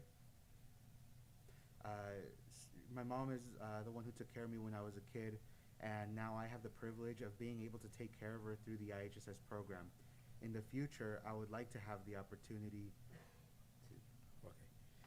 cuidando a otras personas que necesitan ayuda para poder vivir más felices y saludables en sus propias casas. I would like to have the opportunity to take care of other people who need help to be able to live happy and healthy lives in their own homes. Igual como nosotros cuidamos de la salud de otros, nosotros como proveedores también merecemos cuidar nuestra propia salud. Just like we take care of the health of others, we as providers also deserve to be able to take care of our own health. A ustedes que nos ayudan a crear un camino a seguro médico para los proveedores de HISS debe de ser un derecho para nosotros y nosotros vamos a seguir luchando por lo que merecemos. That is why we're here to demand that the board help us to create a pathway to health care for home care workers in IHSS. This is something that should be a right for all, and we will continue to fight for this, for what we deserve. Thank you. Gracias. We also have Vincent Vega.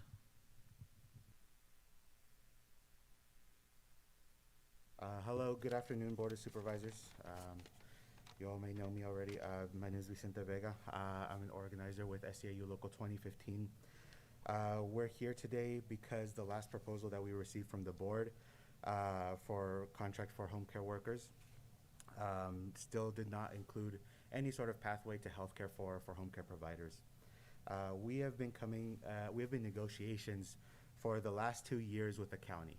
2 years that workers have been without a contract. That is not okay.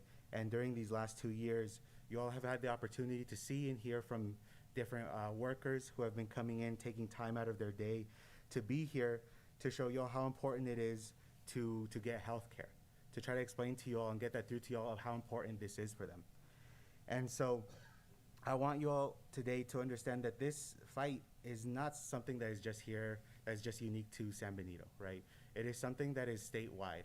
It is something that across the state, home care providers are undervalued, home care workers are underpaid, and it's something that as home care providers, you know, they're the ones who take care of seniors and people with disability.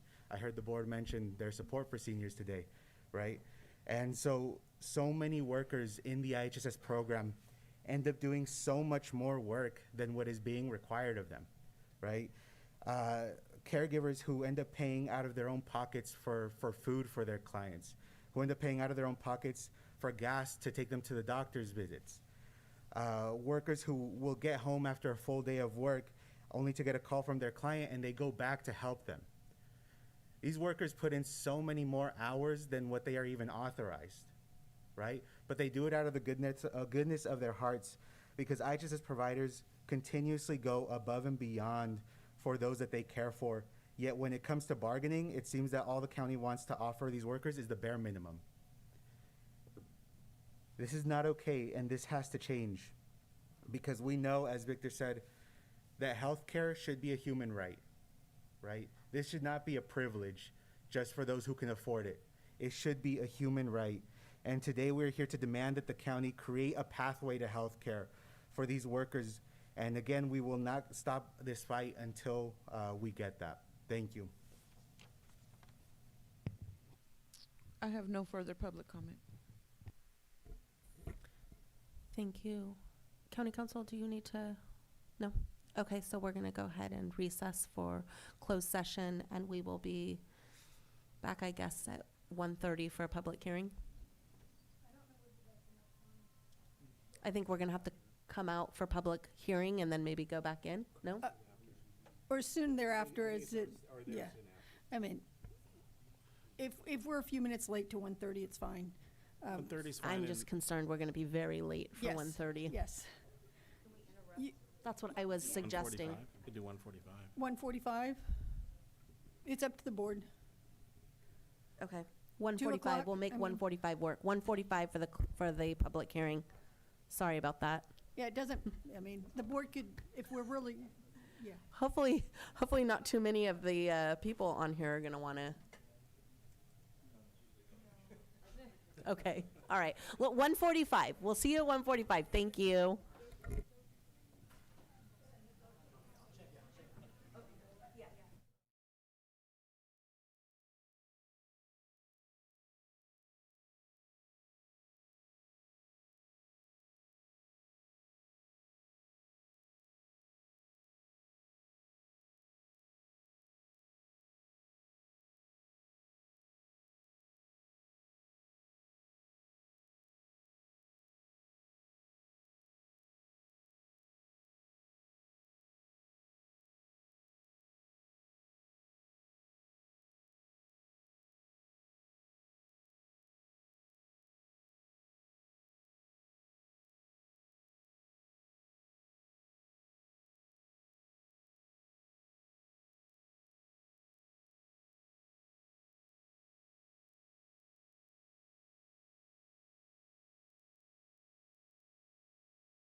County Council, do you have anything to report out from closed session? No reportable action. Okay, so let's go ahead and go into our public hearing. So I'm going to call the public hearing to order.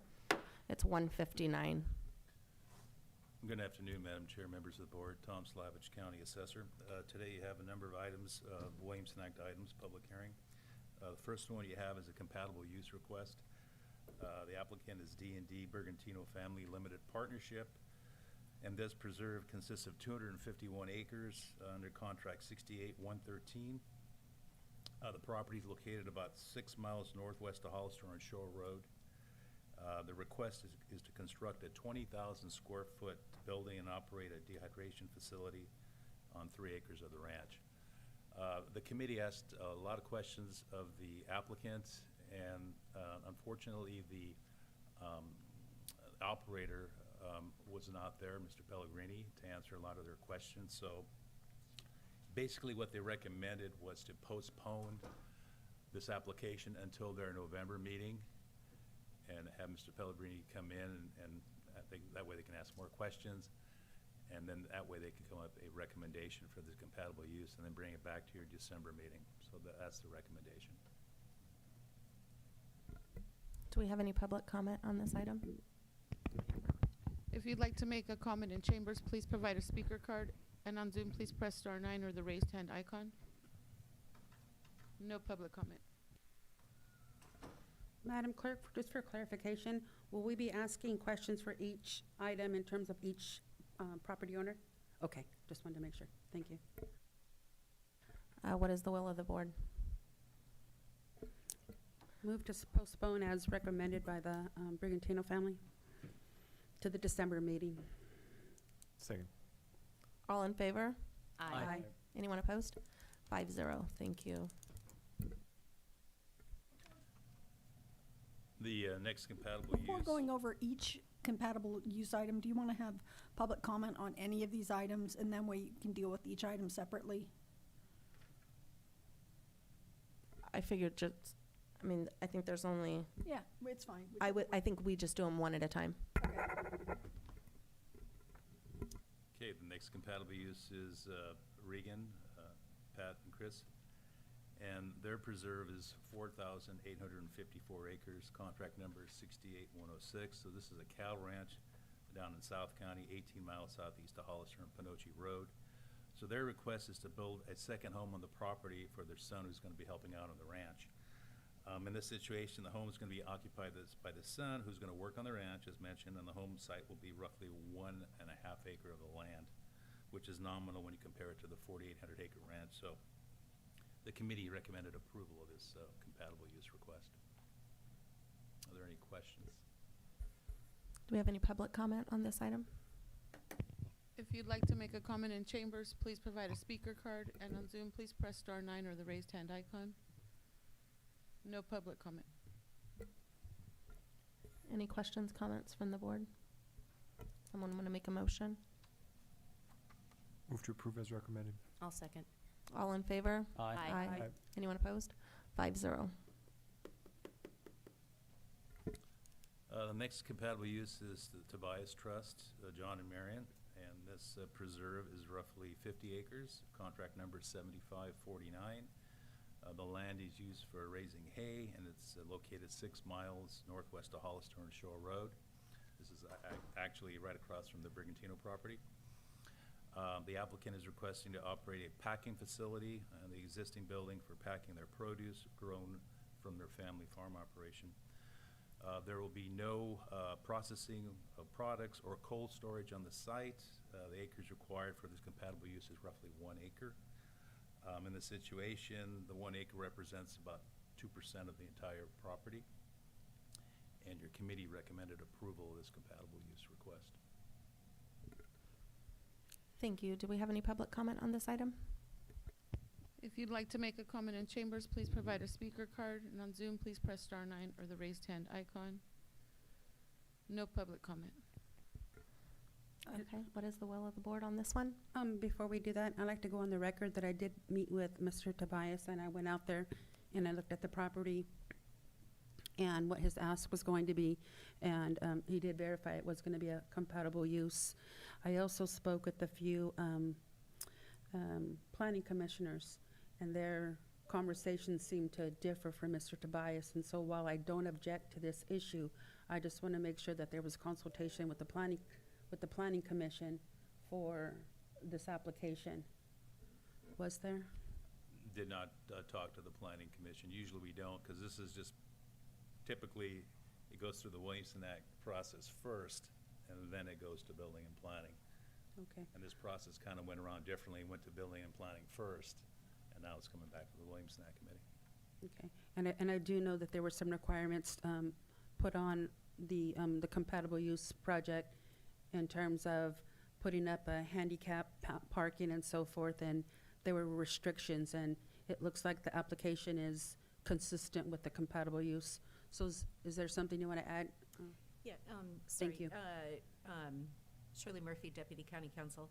Under our Williamson Act ordinance, County Code Section 19.01.026A1 stays all actions by the Planning Commission until the board has acted on the Williamson Act question. So the normal course is that it doesn't go through the Planning Commission process until after this process is completed. So they'll have an opportunity to speak for themselves. Okay, then I have no objections to this. So move to approve as recommended then. I'll second. Oh, go ahead. All in favor? Aye. Aye. Anyone opposed? 5-0. Thank you. Okay, the next one, we'll go to the cancellation request. Again, you have a staff report that's fairly detailed. I'm going to highlight this one. This one's fairly long, but this is Velapondo Trust. So this preserve is 35.3 acres, contract number 78-5. This is a walnut orchard. It's located 7 miles northeast of Hollister on the corner of Orchard Road and Foothill Road. The request is to cancel the LCA contract and exit the Williamson Act. Now, there's certain requirements that have to be met here, and under the Government Code Section 51-282A and B, the Board of Supervisors may grant tentative approval for cancellation of a contract if it makes one of the following findings. First finding would be that the cancellation is in the public interest, and the second condition would be that the cancellation is consistent with the purposes of the Williamson Act. I'm going to go highlight some of the applicant's basis for cancellation, and that's per Exhibit A in your packet.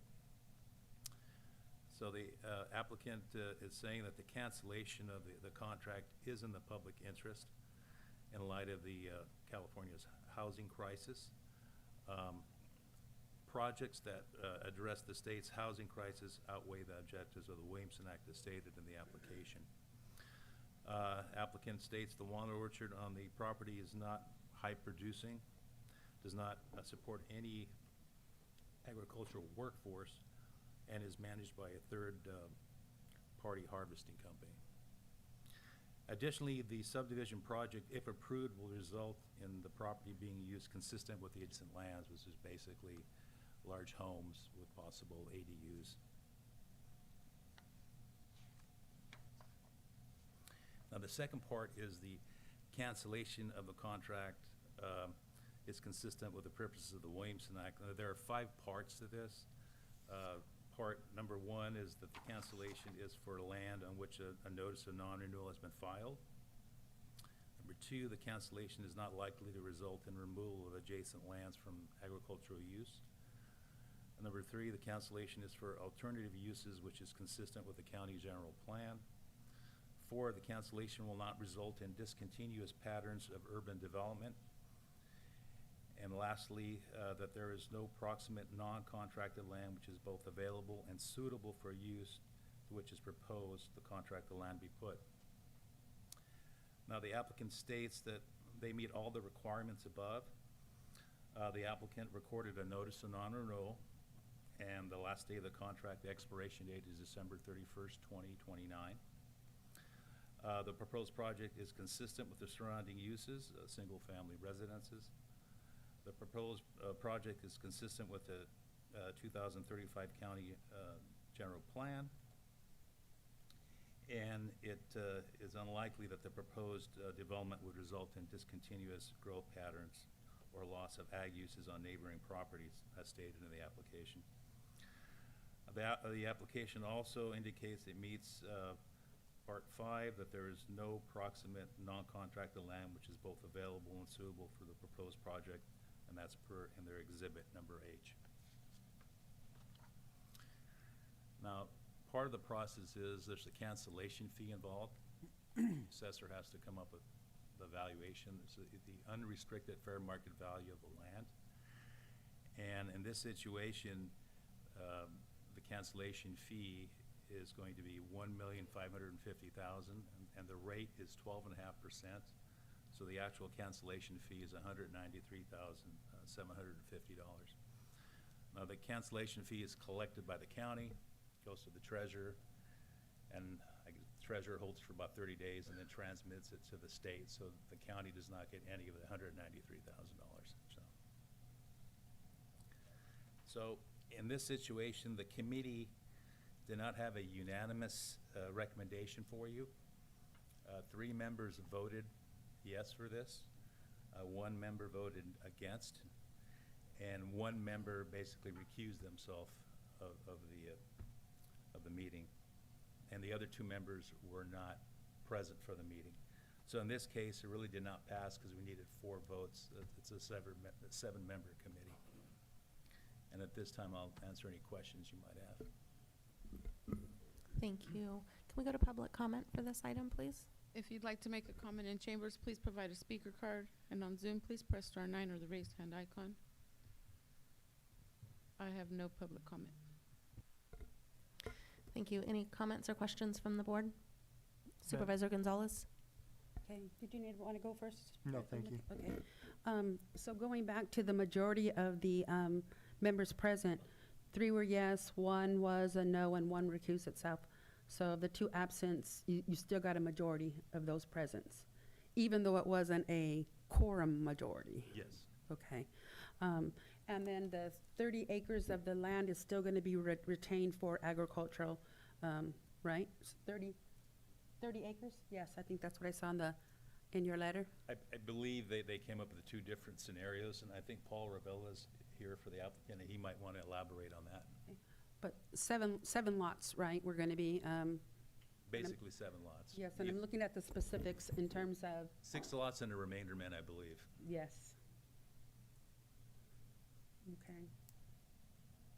So I have no objection to this. I just wanted to make sure it was on the record that you had a majority of those members present. Okay. Madam Chair? Yeah. So 7 lots, so they would have to go through the planning process, traditional planning process. Would there not be an opportunity potentially to develop more than 7, or would that be based on the acreage, the maximum? I believe that's 5-acre zoning, so it's 35 acres. I believe the 35, okay. maximum you could get out there is 7 lots, either 5-acre lots or possibly 1-acre cluster with a remainder man. In large homes, that's kind of a broad statement, but I know you're just giving broad descriptions.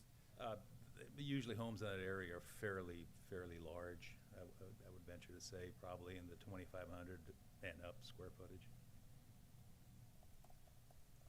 Is this for family, or is it just sell, or do we know the intention? I believe Mr. Villalpando is a contractor, so I believe he would be developing the lots and then building the homes out. Okay, thank you. Any other questions?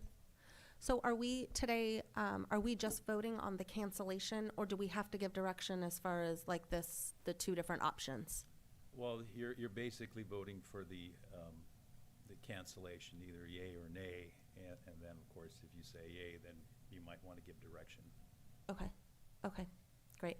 Somebody want to make a motion? Madam Chair, may I? Yeah, please. As Tom mentioned, Paul Ravella here. Mr. Villalpando's here in the audience too. He's available if there's any questions. We do have I'm going to call it a site plan. So it's a visual of the project that Mr. Villalpando would like to implement, obviously depending on how things go today. Just to clarify a couple of questions, there's an existing house out there now.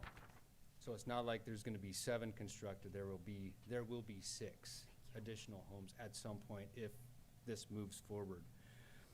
The second thing we wanted to say is that, as you clarified, we're just talking about the Williamson Act contract here today. At some point, Mr. Villalpando is gonna have to come back with an application for whatever project he wants to do, and it'll go through the full planning process, California Environmental Quality Act analysis, that sort of thing. And the last thing I just wanted to clarify was, there's approximately 27 there's probably about 26, 27 acres out there that are in trees if this project moves forward. In talking with Mr. Villalpando, Mr. Villalpando is interested in right now, you guys all know Williamson Act contracts are 10 years and they renew every year. This particular contract expires in about 6 years, 6.5 years. He is interested and willing, as part of the planning process, to commit to permanent on-site agricultural mitigation through a permanent conservation easement on a portion of the remainder parcel. So whereas right now it's protected for 10 years at a time, 6.5 in this instance, he is willing and interested in protecting that orchard or farm uses on that property in perpetuity. So I just want to make sure we mention that, because it did come up in the Planning Commission meeting. I don't know if it made its way into the packet, so. Thank you for the opportunity to address you. Thank you. Somebody want to make a motion? Can I make one clarification? So you mentioned, so there would be ADUs as well? Is that what you mentioned? Yeah, that there is mentioned in the application, there might be some ADUs as well. Okay, thank you. Can I ask a quick question? The zoning of this area right now is the 5 acre, but, so this would look kind of similar. I'm just trying to get my head wrapped around what this would look like, and thank you so much for this. This is a big help. Is it kind of like the Comstock area? Are those the 5 acres? It might be maybe like Similar? Dunville Estates, where that was a walnut, Paul Bertuccio's walnut orchard, which was developed and Gotcha. yeah, the remainder was walnuts, and they actually sold the properties to a farmer that actually maintains the walnuts, and the rest of the property are 1 acre lots with homes on them. Okay, that answers my question. Thank you so much. Yeah, question for, I think, Paul, probably.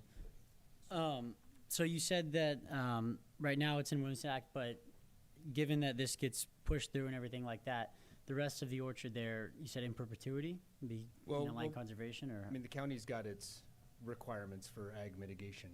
And so at this point, I've talked with Jose, and he's committed to doing it consistent with whatever the county's requirements are. I know last week I was here and we were talking about 2 to 1, 3 to 1, somebody threw out 5 to 1, I think. Yes. So whatever those may be, and obviously this will all go through the planning process, and there will be an opportunity for public comment and for supervisors and planning commission to weigh in. But what he is committed to is permanent conservation easement on a portion of that remainder piece, consistent with whatever the county's requirements are at the time, at a minimum. Thanks. Okay. Supervisor Gonzalez, did you want to make a motion?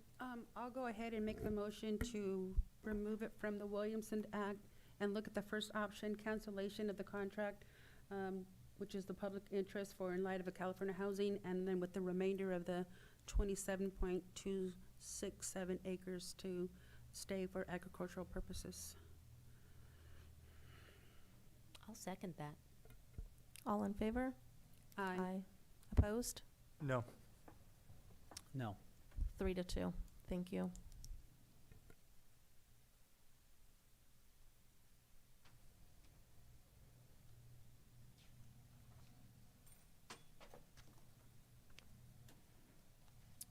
Sorry, and the opposition was, I think I forgot, I'm supposed to be doing this now. Supervisor Zenger and Supervisor Kosmicki were against that. Thank you. So next we'll go to the non-renewals.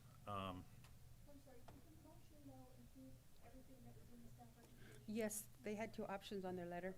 Thank you.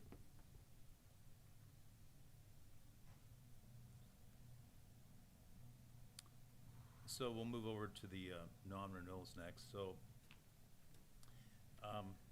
These are involving county non-renewals. So in this instance, there's 5 owners here, and they're not meeting the requirements of the Williamson Act.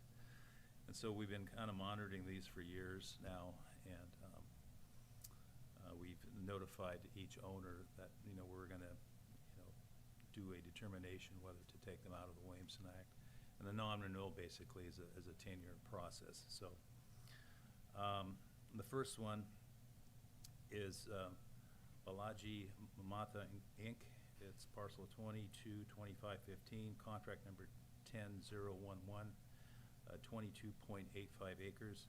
Property is located about a quarter mile east of downtown Tres Pinas. The walnut orchard is dead, and the property is no longer being farmed. The taxpayer has been notified per the attached letter in your packet that basically they're not meeting the requirements of the Williamson Act. Staff recommends a county-initiated non-renewal of this contract per Government Code Section 51-245, which is also in your packet, due to not meeting the requirements of San Benito County Code 19-01021D 1 and 5. Your committee voted to go ahead and initiate the county non-renewal on this contract. Are there any questions? Do we have any public comment? If you'd like to make a comment in chambers, please provide a speaker card, and on Zoom, please press *9 or the raised hand icon. No public comment. Okay, any comments or questions from the board? What is the will of the board? Move to approve as recommended. I'll second. All in favor? Aye. Aye. Anyone opposed? 5-0. Okay, we'll go to the next non-renewal. Dwight Chun Lai, parcel number 160832, contract number 88015, acreage is 14.8. So this property is about 5.5 miles north of Hollister on Fairview Road. The apricot trees are no longer there. The property is no longer being farmed. The taxpayer has been notified of the pending non-renewal. The staff recommends a county-initiated non-renewal of this contract due to not meeting the requirements of the Williamson Act, and your committee voted to process the county non-renewal on this contract. Do we have any public comment? If you'd like to make a comment in chambers, please provide a speaker card, and on Zoom, please press *9 or the raised hand icon. No public comment. What is the will of the board on this one? Move to approve as recommended. Second. All in favor? Aye. Aye. Anyone opposed? 5-0. Next one is Kular Family et al. Parcel number is 18135, contract number 7641, acreage is 4.08.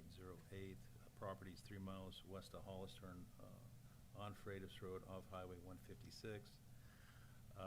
This contract includes 2 APNs, 18135 and 18134. In this situation, each parcel was sold separately, which is a violation of the Williamson Act. Both APNs or parcels were married together, and they were sold separately. So contract 7641 has the 4.08 acres, and it also applies to Dobler's, which is the next applicant or owner, 4.13 acres. The minimum for, and this is row crop ground, the minimum from row crop ground is 10 acres.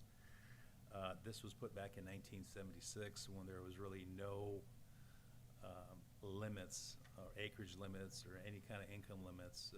Basically, it was wide open. So anybody was able to join the Williamson Act, which they did.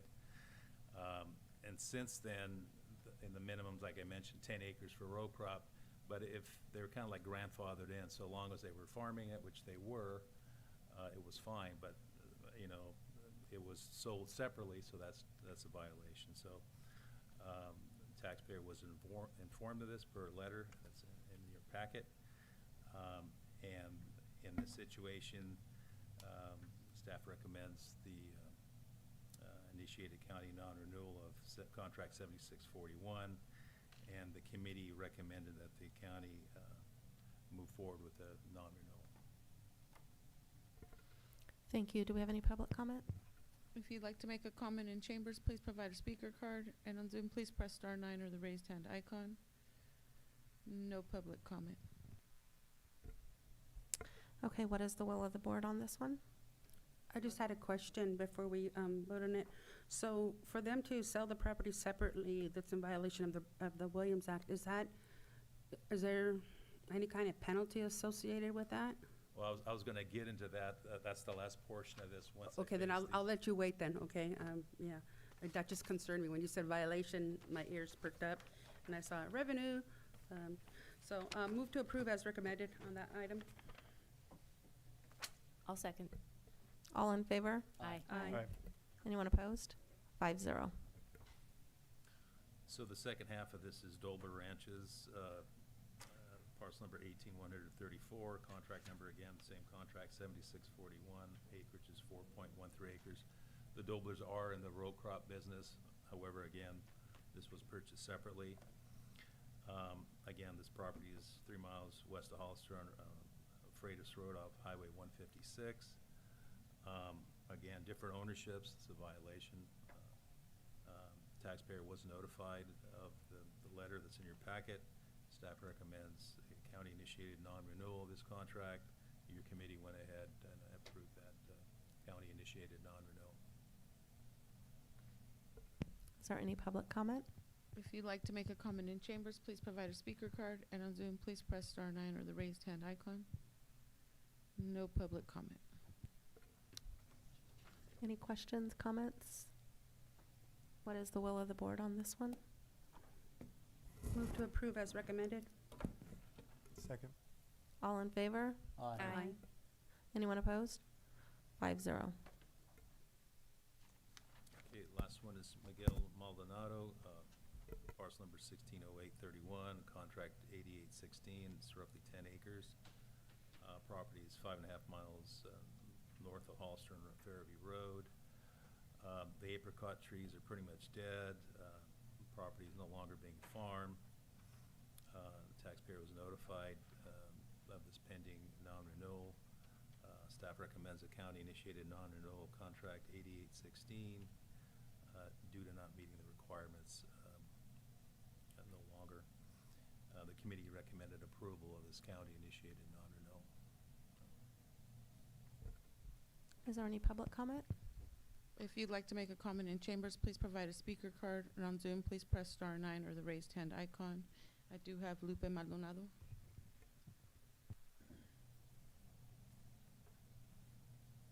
Hello, I'm Lupe Maldonado. I'm Miguel Maldonado's sister. He's sitting right there. That's my brother. I just have a question pretty much maybe for Tom or for you. He's been disabled for many years and been unable to work the farm, and then there wasn't enough water. So anyway, the trees are dead. And he's not gonna farm, he's not gonna get any better to start farming. So we just wanna know, what does he need to do, or what does this imply if he is not renewed for the Williamson Act? Does that mean he immediately has to do something, or what do we need to do to fix this and so that he can get things done properly? Okay. Tom, do you mind answering that question? Sure. So basically, he really doesn't need to do anything. If you go ahead and approve this, basically, I will send them a letter indicating, hey, the county has approved this non-renewal to take out of the Williamson Act. And this part, section 426, kind of would apply to your question B that you asked. So basically, in this situation, it's, you know, if you don't meet the minimums or there's a violation, the law's kind of reversed. Basically, when a non-renewal is filed by an individual, I want to come out of the Williamson Act, the taxes go up immediately. And there's usually a 70% increase between their Williamson Act value and their Prop 13 value the very first year. In this situation, I would send a letter to the taxpayer, and I would inform them, if they write me a letter back indicating they protest this basically non-renewal, they get a 4-year break on their taxes. So basically, the taxes would stay the same for 4 years. Then in the 5th year, they would get the increase. So it's a benefit to them, actually. Tom, did you say 17 or 70%? 70%, roughly. Thank you. Bring it back to the board. Any comments, questions? What is the will of the board? Move to approve as recommended. Second. All in favor? Aye. Aye. Aye. Anyone opposed? 5-0. Thank you. Thank you, Tom. So I'll go ahead and close the public hearing at 2:30. We'll go back to our regular meeting, and we'll go back to consent agenda. There was a few items pulled. We will start with item 1.5 pulled by Supervisor Gonzalez. Yes. So this, I was inquiring about the transfer of data, and is that the real cost, 229,000 divided by the, what's a year, not quite a year and a half, a year? And does it really cost that much? Actually, there's a little bit more background to this particular item. As your board's aware, your board did move forward with approving another system. It's called Streamline. I believe it was back in March timeframe. Let me get the dates right. It was March of 2023. And that system, they have been working on installing that at Behavioral Health. And Kingsview is being transitioned out. What they need is to have this just for a couple more months just to transition. So they don't want to lose the data or cause a workflow issue. So they're not going to be utilizing all the funds, and it'll only be active for really probably the end of this fiscal year. To safeguard so we don't lose any files That's or right. anything like that? That's basically what it is. Okay. Yeah. Okay. That was my only question. So if there aren't any other, I'll move to approve as recommended per staff recommendation. I'll second. All in favor? Aye. Aye. Aye. Anyone opposed? 5-0. Okay, we pulled item 110, and we will hear that in the future. Next item is 112, pulled by Supervisor Kozmicki. Yeah, I definitely support Veteran Services Officer position and everything. I just was curious on the funding amounts being very significantly increasing over the years. I know we have inflation, so we're going to see some increases naturally here, but if you look at the numbers, it's fairly, startling from the outside to see going from 73,000 in 2014 to where we're at now, which is headed toward 145,000.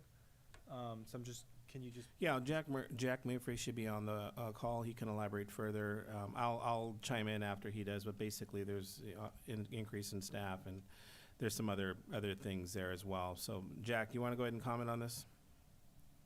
Thank you. And Mr. Chair, can you hear me okay? It's Madam Chair. I'm sorry, yes, Madam Chair, can you hear me? Yes. I'm assuming you can, based on the correction. But thank you. Yes, and as you point out, that's an existing contract that goes back to 2011. It's been renewed annually. That contract has grown over a decade plus, going from a part-time staff to one full-time staff. To be honest, the County of Monterey has never made a lot of effort to become whole on that cost that we're incurring. And then the other difference between previous years must have been around the 2017 timeframe. The County of San Benito was essentially given the subvention funding that Monterey County used to receive. So now that's going back to San Benito County, which last year was about $57,000. We're on track to get about that much right now as well. And then there was a a wage study done for that specific class of Veteran Service Representative 3 that was done over the last 2 years, and that significantly increased the expenses as well. We realize that that's a big jump going from 115 right now up to 145 3 years from now. I spoke with the CAO and with your budget officer, and we kind of found some consensus on increasing that gradually year over year. So, it's more palatable to all. We value the relationship with San Benito County. We want to continue serving the veterans there. This last year, Sherry Stevenson, and this is year to date, has basically brought in about $930,000 in retroactive funding, about $105,000 per month in tax-free funding. That's every single month recurring to the tune of about $1 million for San Benito County veterans. So it's a position that definitely pays for itself. I think you get a great return on investment, but I understand your concerns about the increase in costs, and I hope that clarified why we kind of ended up where we are right now. Thank you. It did clarify, and Sherry does a great job for the community. I just wanted to make sure there was an understanding of what kind of led to the spike. Thank you. I just wanted to add, Monterey County's been really gracious with our county and funding this. They've been kind enough to, over the years, to subsidize as well, to offset some of the cost for us. They realize we're smaller, so they've been working with us very well over the years. I just wanted to highlight that. Thank you. Do you want to? I'll move to approve as recommended. I'll second. All in favor? Aye. Aye. Anyone opposed? 5-0. Item 113, Supervisor Kosmicki. Yes, basically the same question. Francisco's here. We have basically the vote by mail processing. The increase is just on paper, at least it's a big jump. So I was just hoping to get at least a brief explainer of kind of justifying it. And I apologize we didn't connect. We went back and forth about 15 times this week trying to get each other. It's been a busy week. Yeah. Supervisors, Madam Chair, Colin, great question. So the Elections Department is seeking to renew its contract with Runbeck.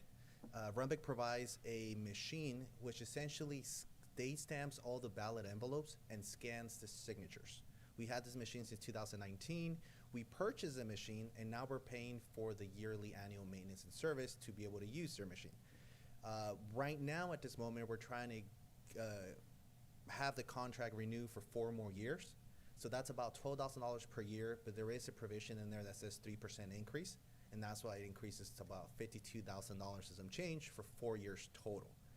Out of the $91,000 or so that was approved previously, it's already been spent. So it does increase to 142, but really 91's been spent already. Now we're increasing by 52. Okay.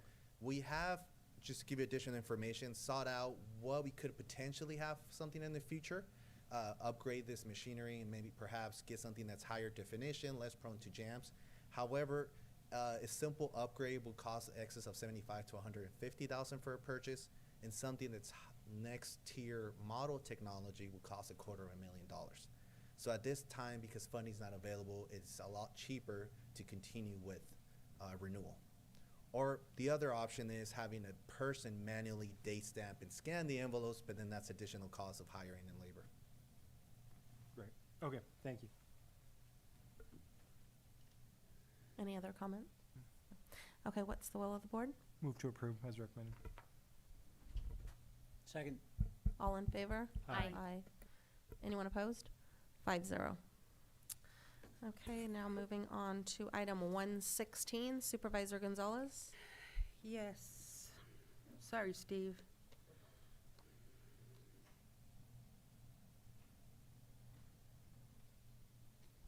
No, I understand that the need and the experience of this individual to put it at step G. I'm pro-union,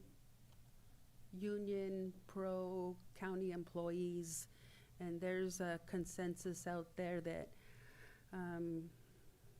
for the individuals that have been working with the county for years and years and aren't at step G, or to have someone being started at this, they just feel that there's a disservice being done to the long-term employees. So is there anything you can give us to justify, to convince me that starting someone at a G rate is a good idea? Because it's not a process I want to begin and continue with.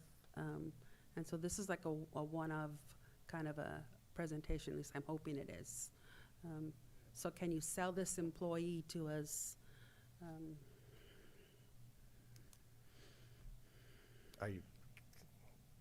I can speak now? Okay. Yeah, so we'll see. So this individual, a person that would come into this position has to have a minimum of 2 years of experience. There's some additional sort of journeyman level experience that overlaps with that too, so it's really more like 3 years. And so let's just pretend this person came with the minimum experience of 3 years. That would be a step C. This individual actually has 7 years of experience, so the subsequent 4 years, they'd be guaranteed a step, so that'd bring them up to G. So they would actually, if they'd started before they had their 7 years and they just had 2 or 3 years and they got 4 more years, they would still be at a G. So I discussed with HR, they thought with his certifications, with his 7 years of experience, that G was appropriate as a step. And I know it's important for us to be able to recruit and retain high-quality staff. I did see that he had 12 years of mechanic experience as well, in addition to the 7 years heavy duty. So while I'm not against it per se, it's just not something that I want to be able to start and then kind of have all the other departments asking us for that. I'm just looking for the equality and the equity aspect for other employees. And so forth. And so, anyone else have any conversations or questions? Because if not, I have my foot in my mouth at this point. Yeah.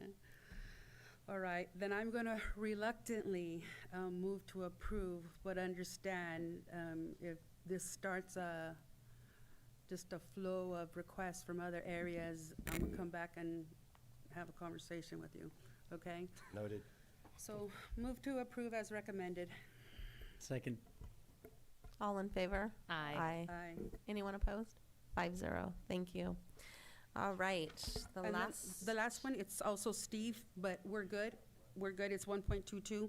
I just didn't want to approve the final map until we had the presentation, so I had no objections. And so I will move to approve this item also for staff recommendation. I'll second. All in favor? Aye. Anyone opposed? 5-0. Thank you. Thank you. Can I get a motion to approve, to adjourn, please? So moved. Second. All in favor? Aye. 5-0. Thank Thank you. Have a great day, everybody. Motion to approve, motion to adjourn.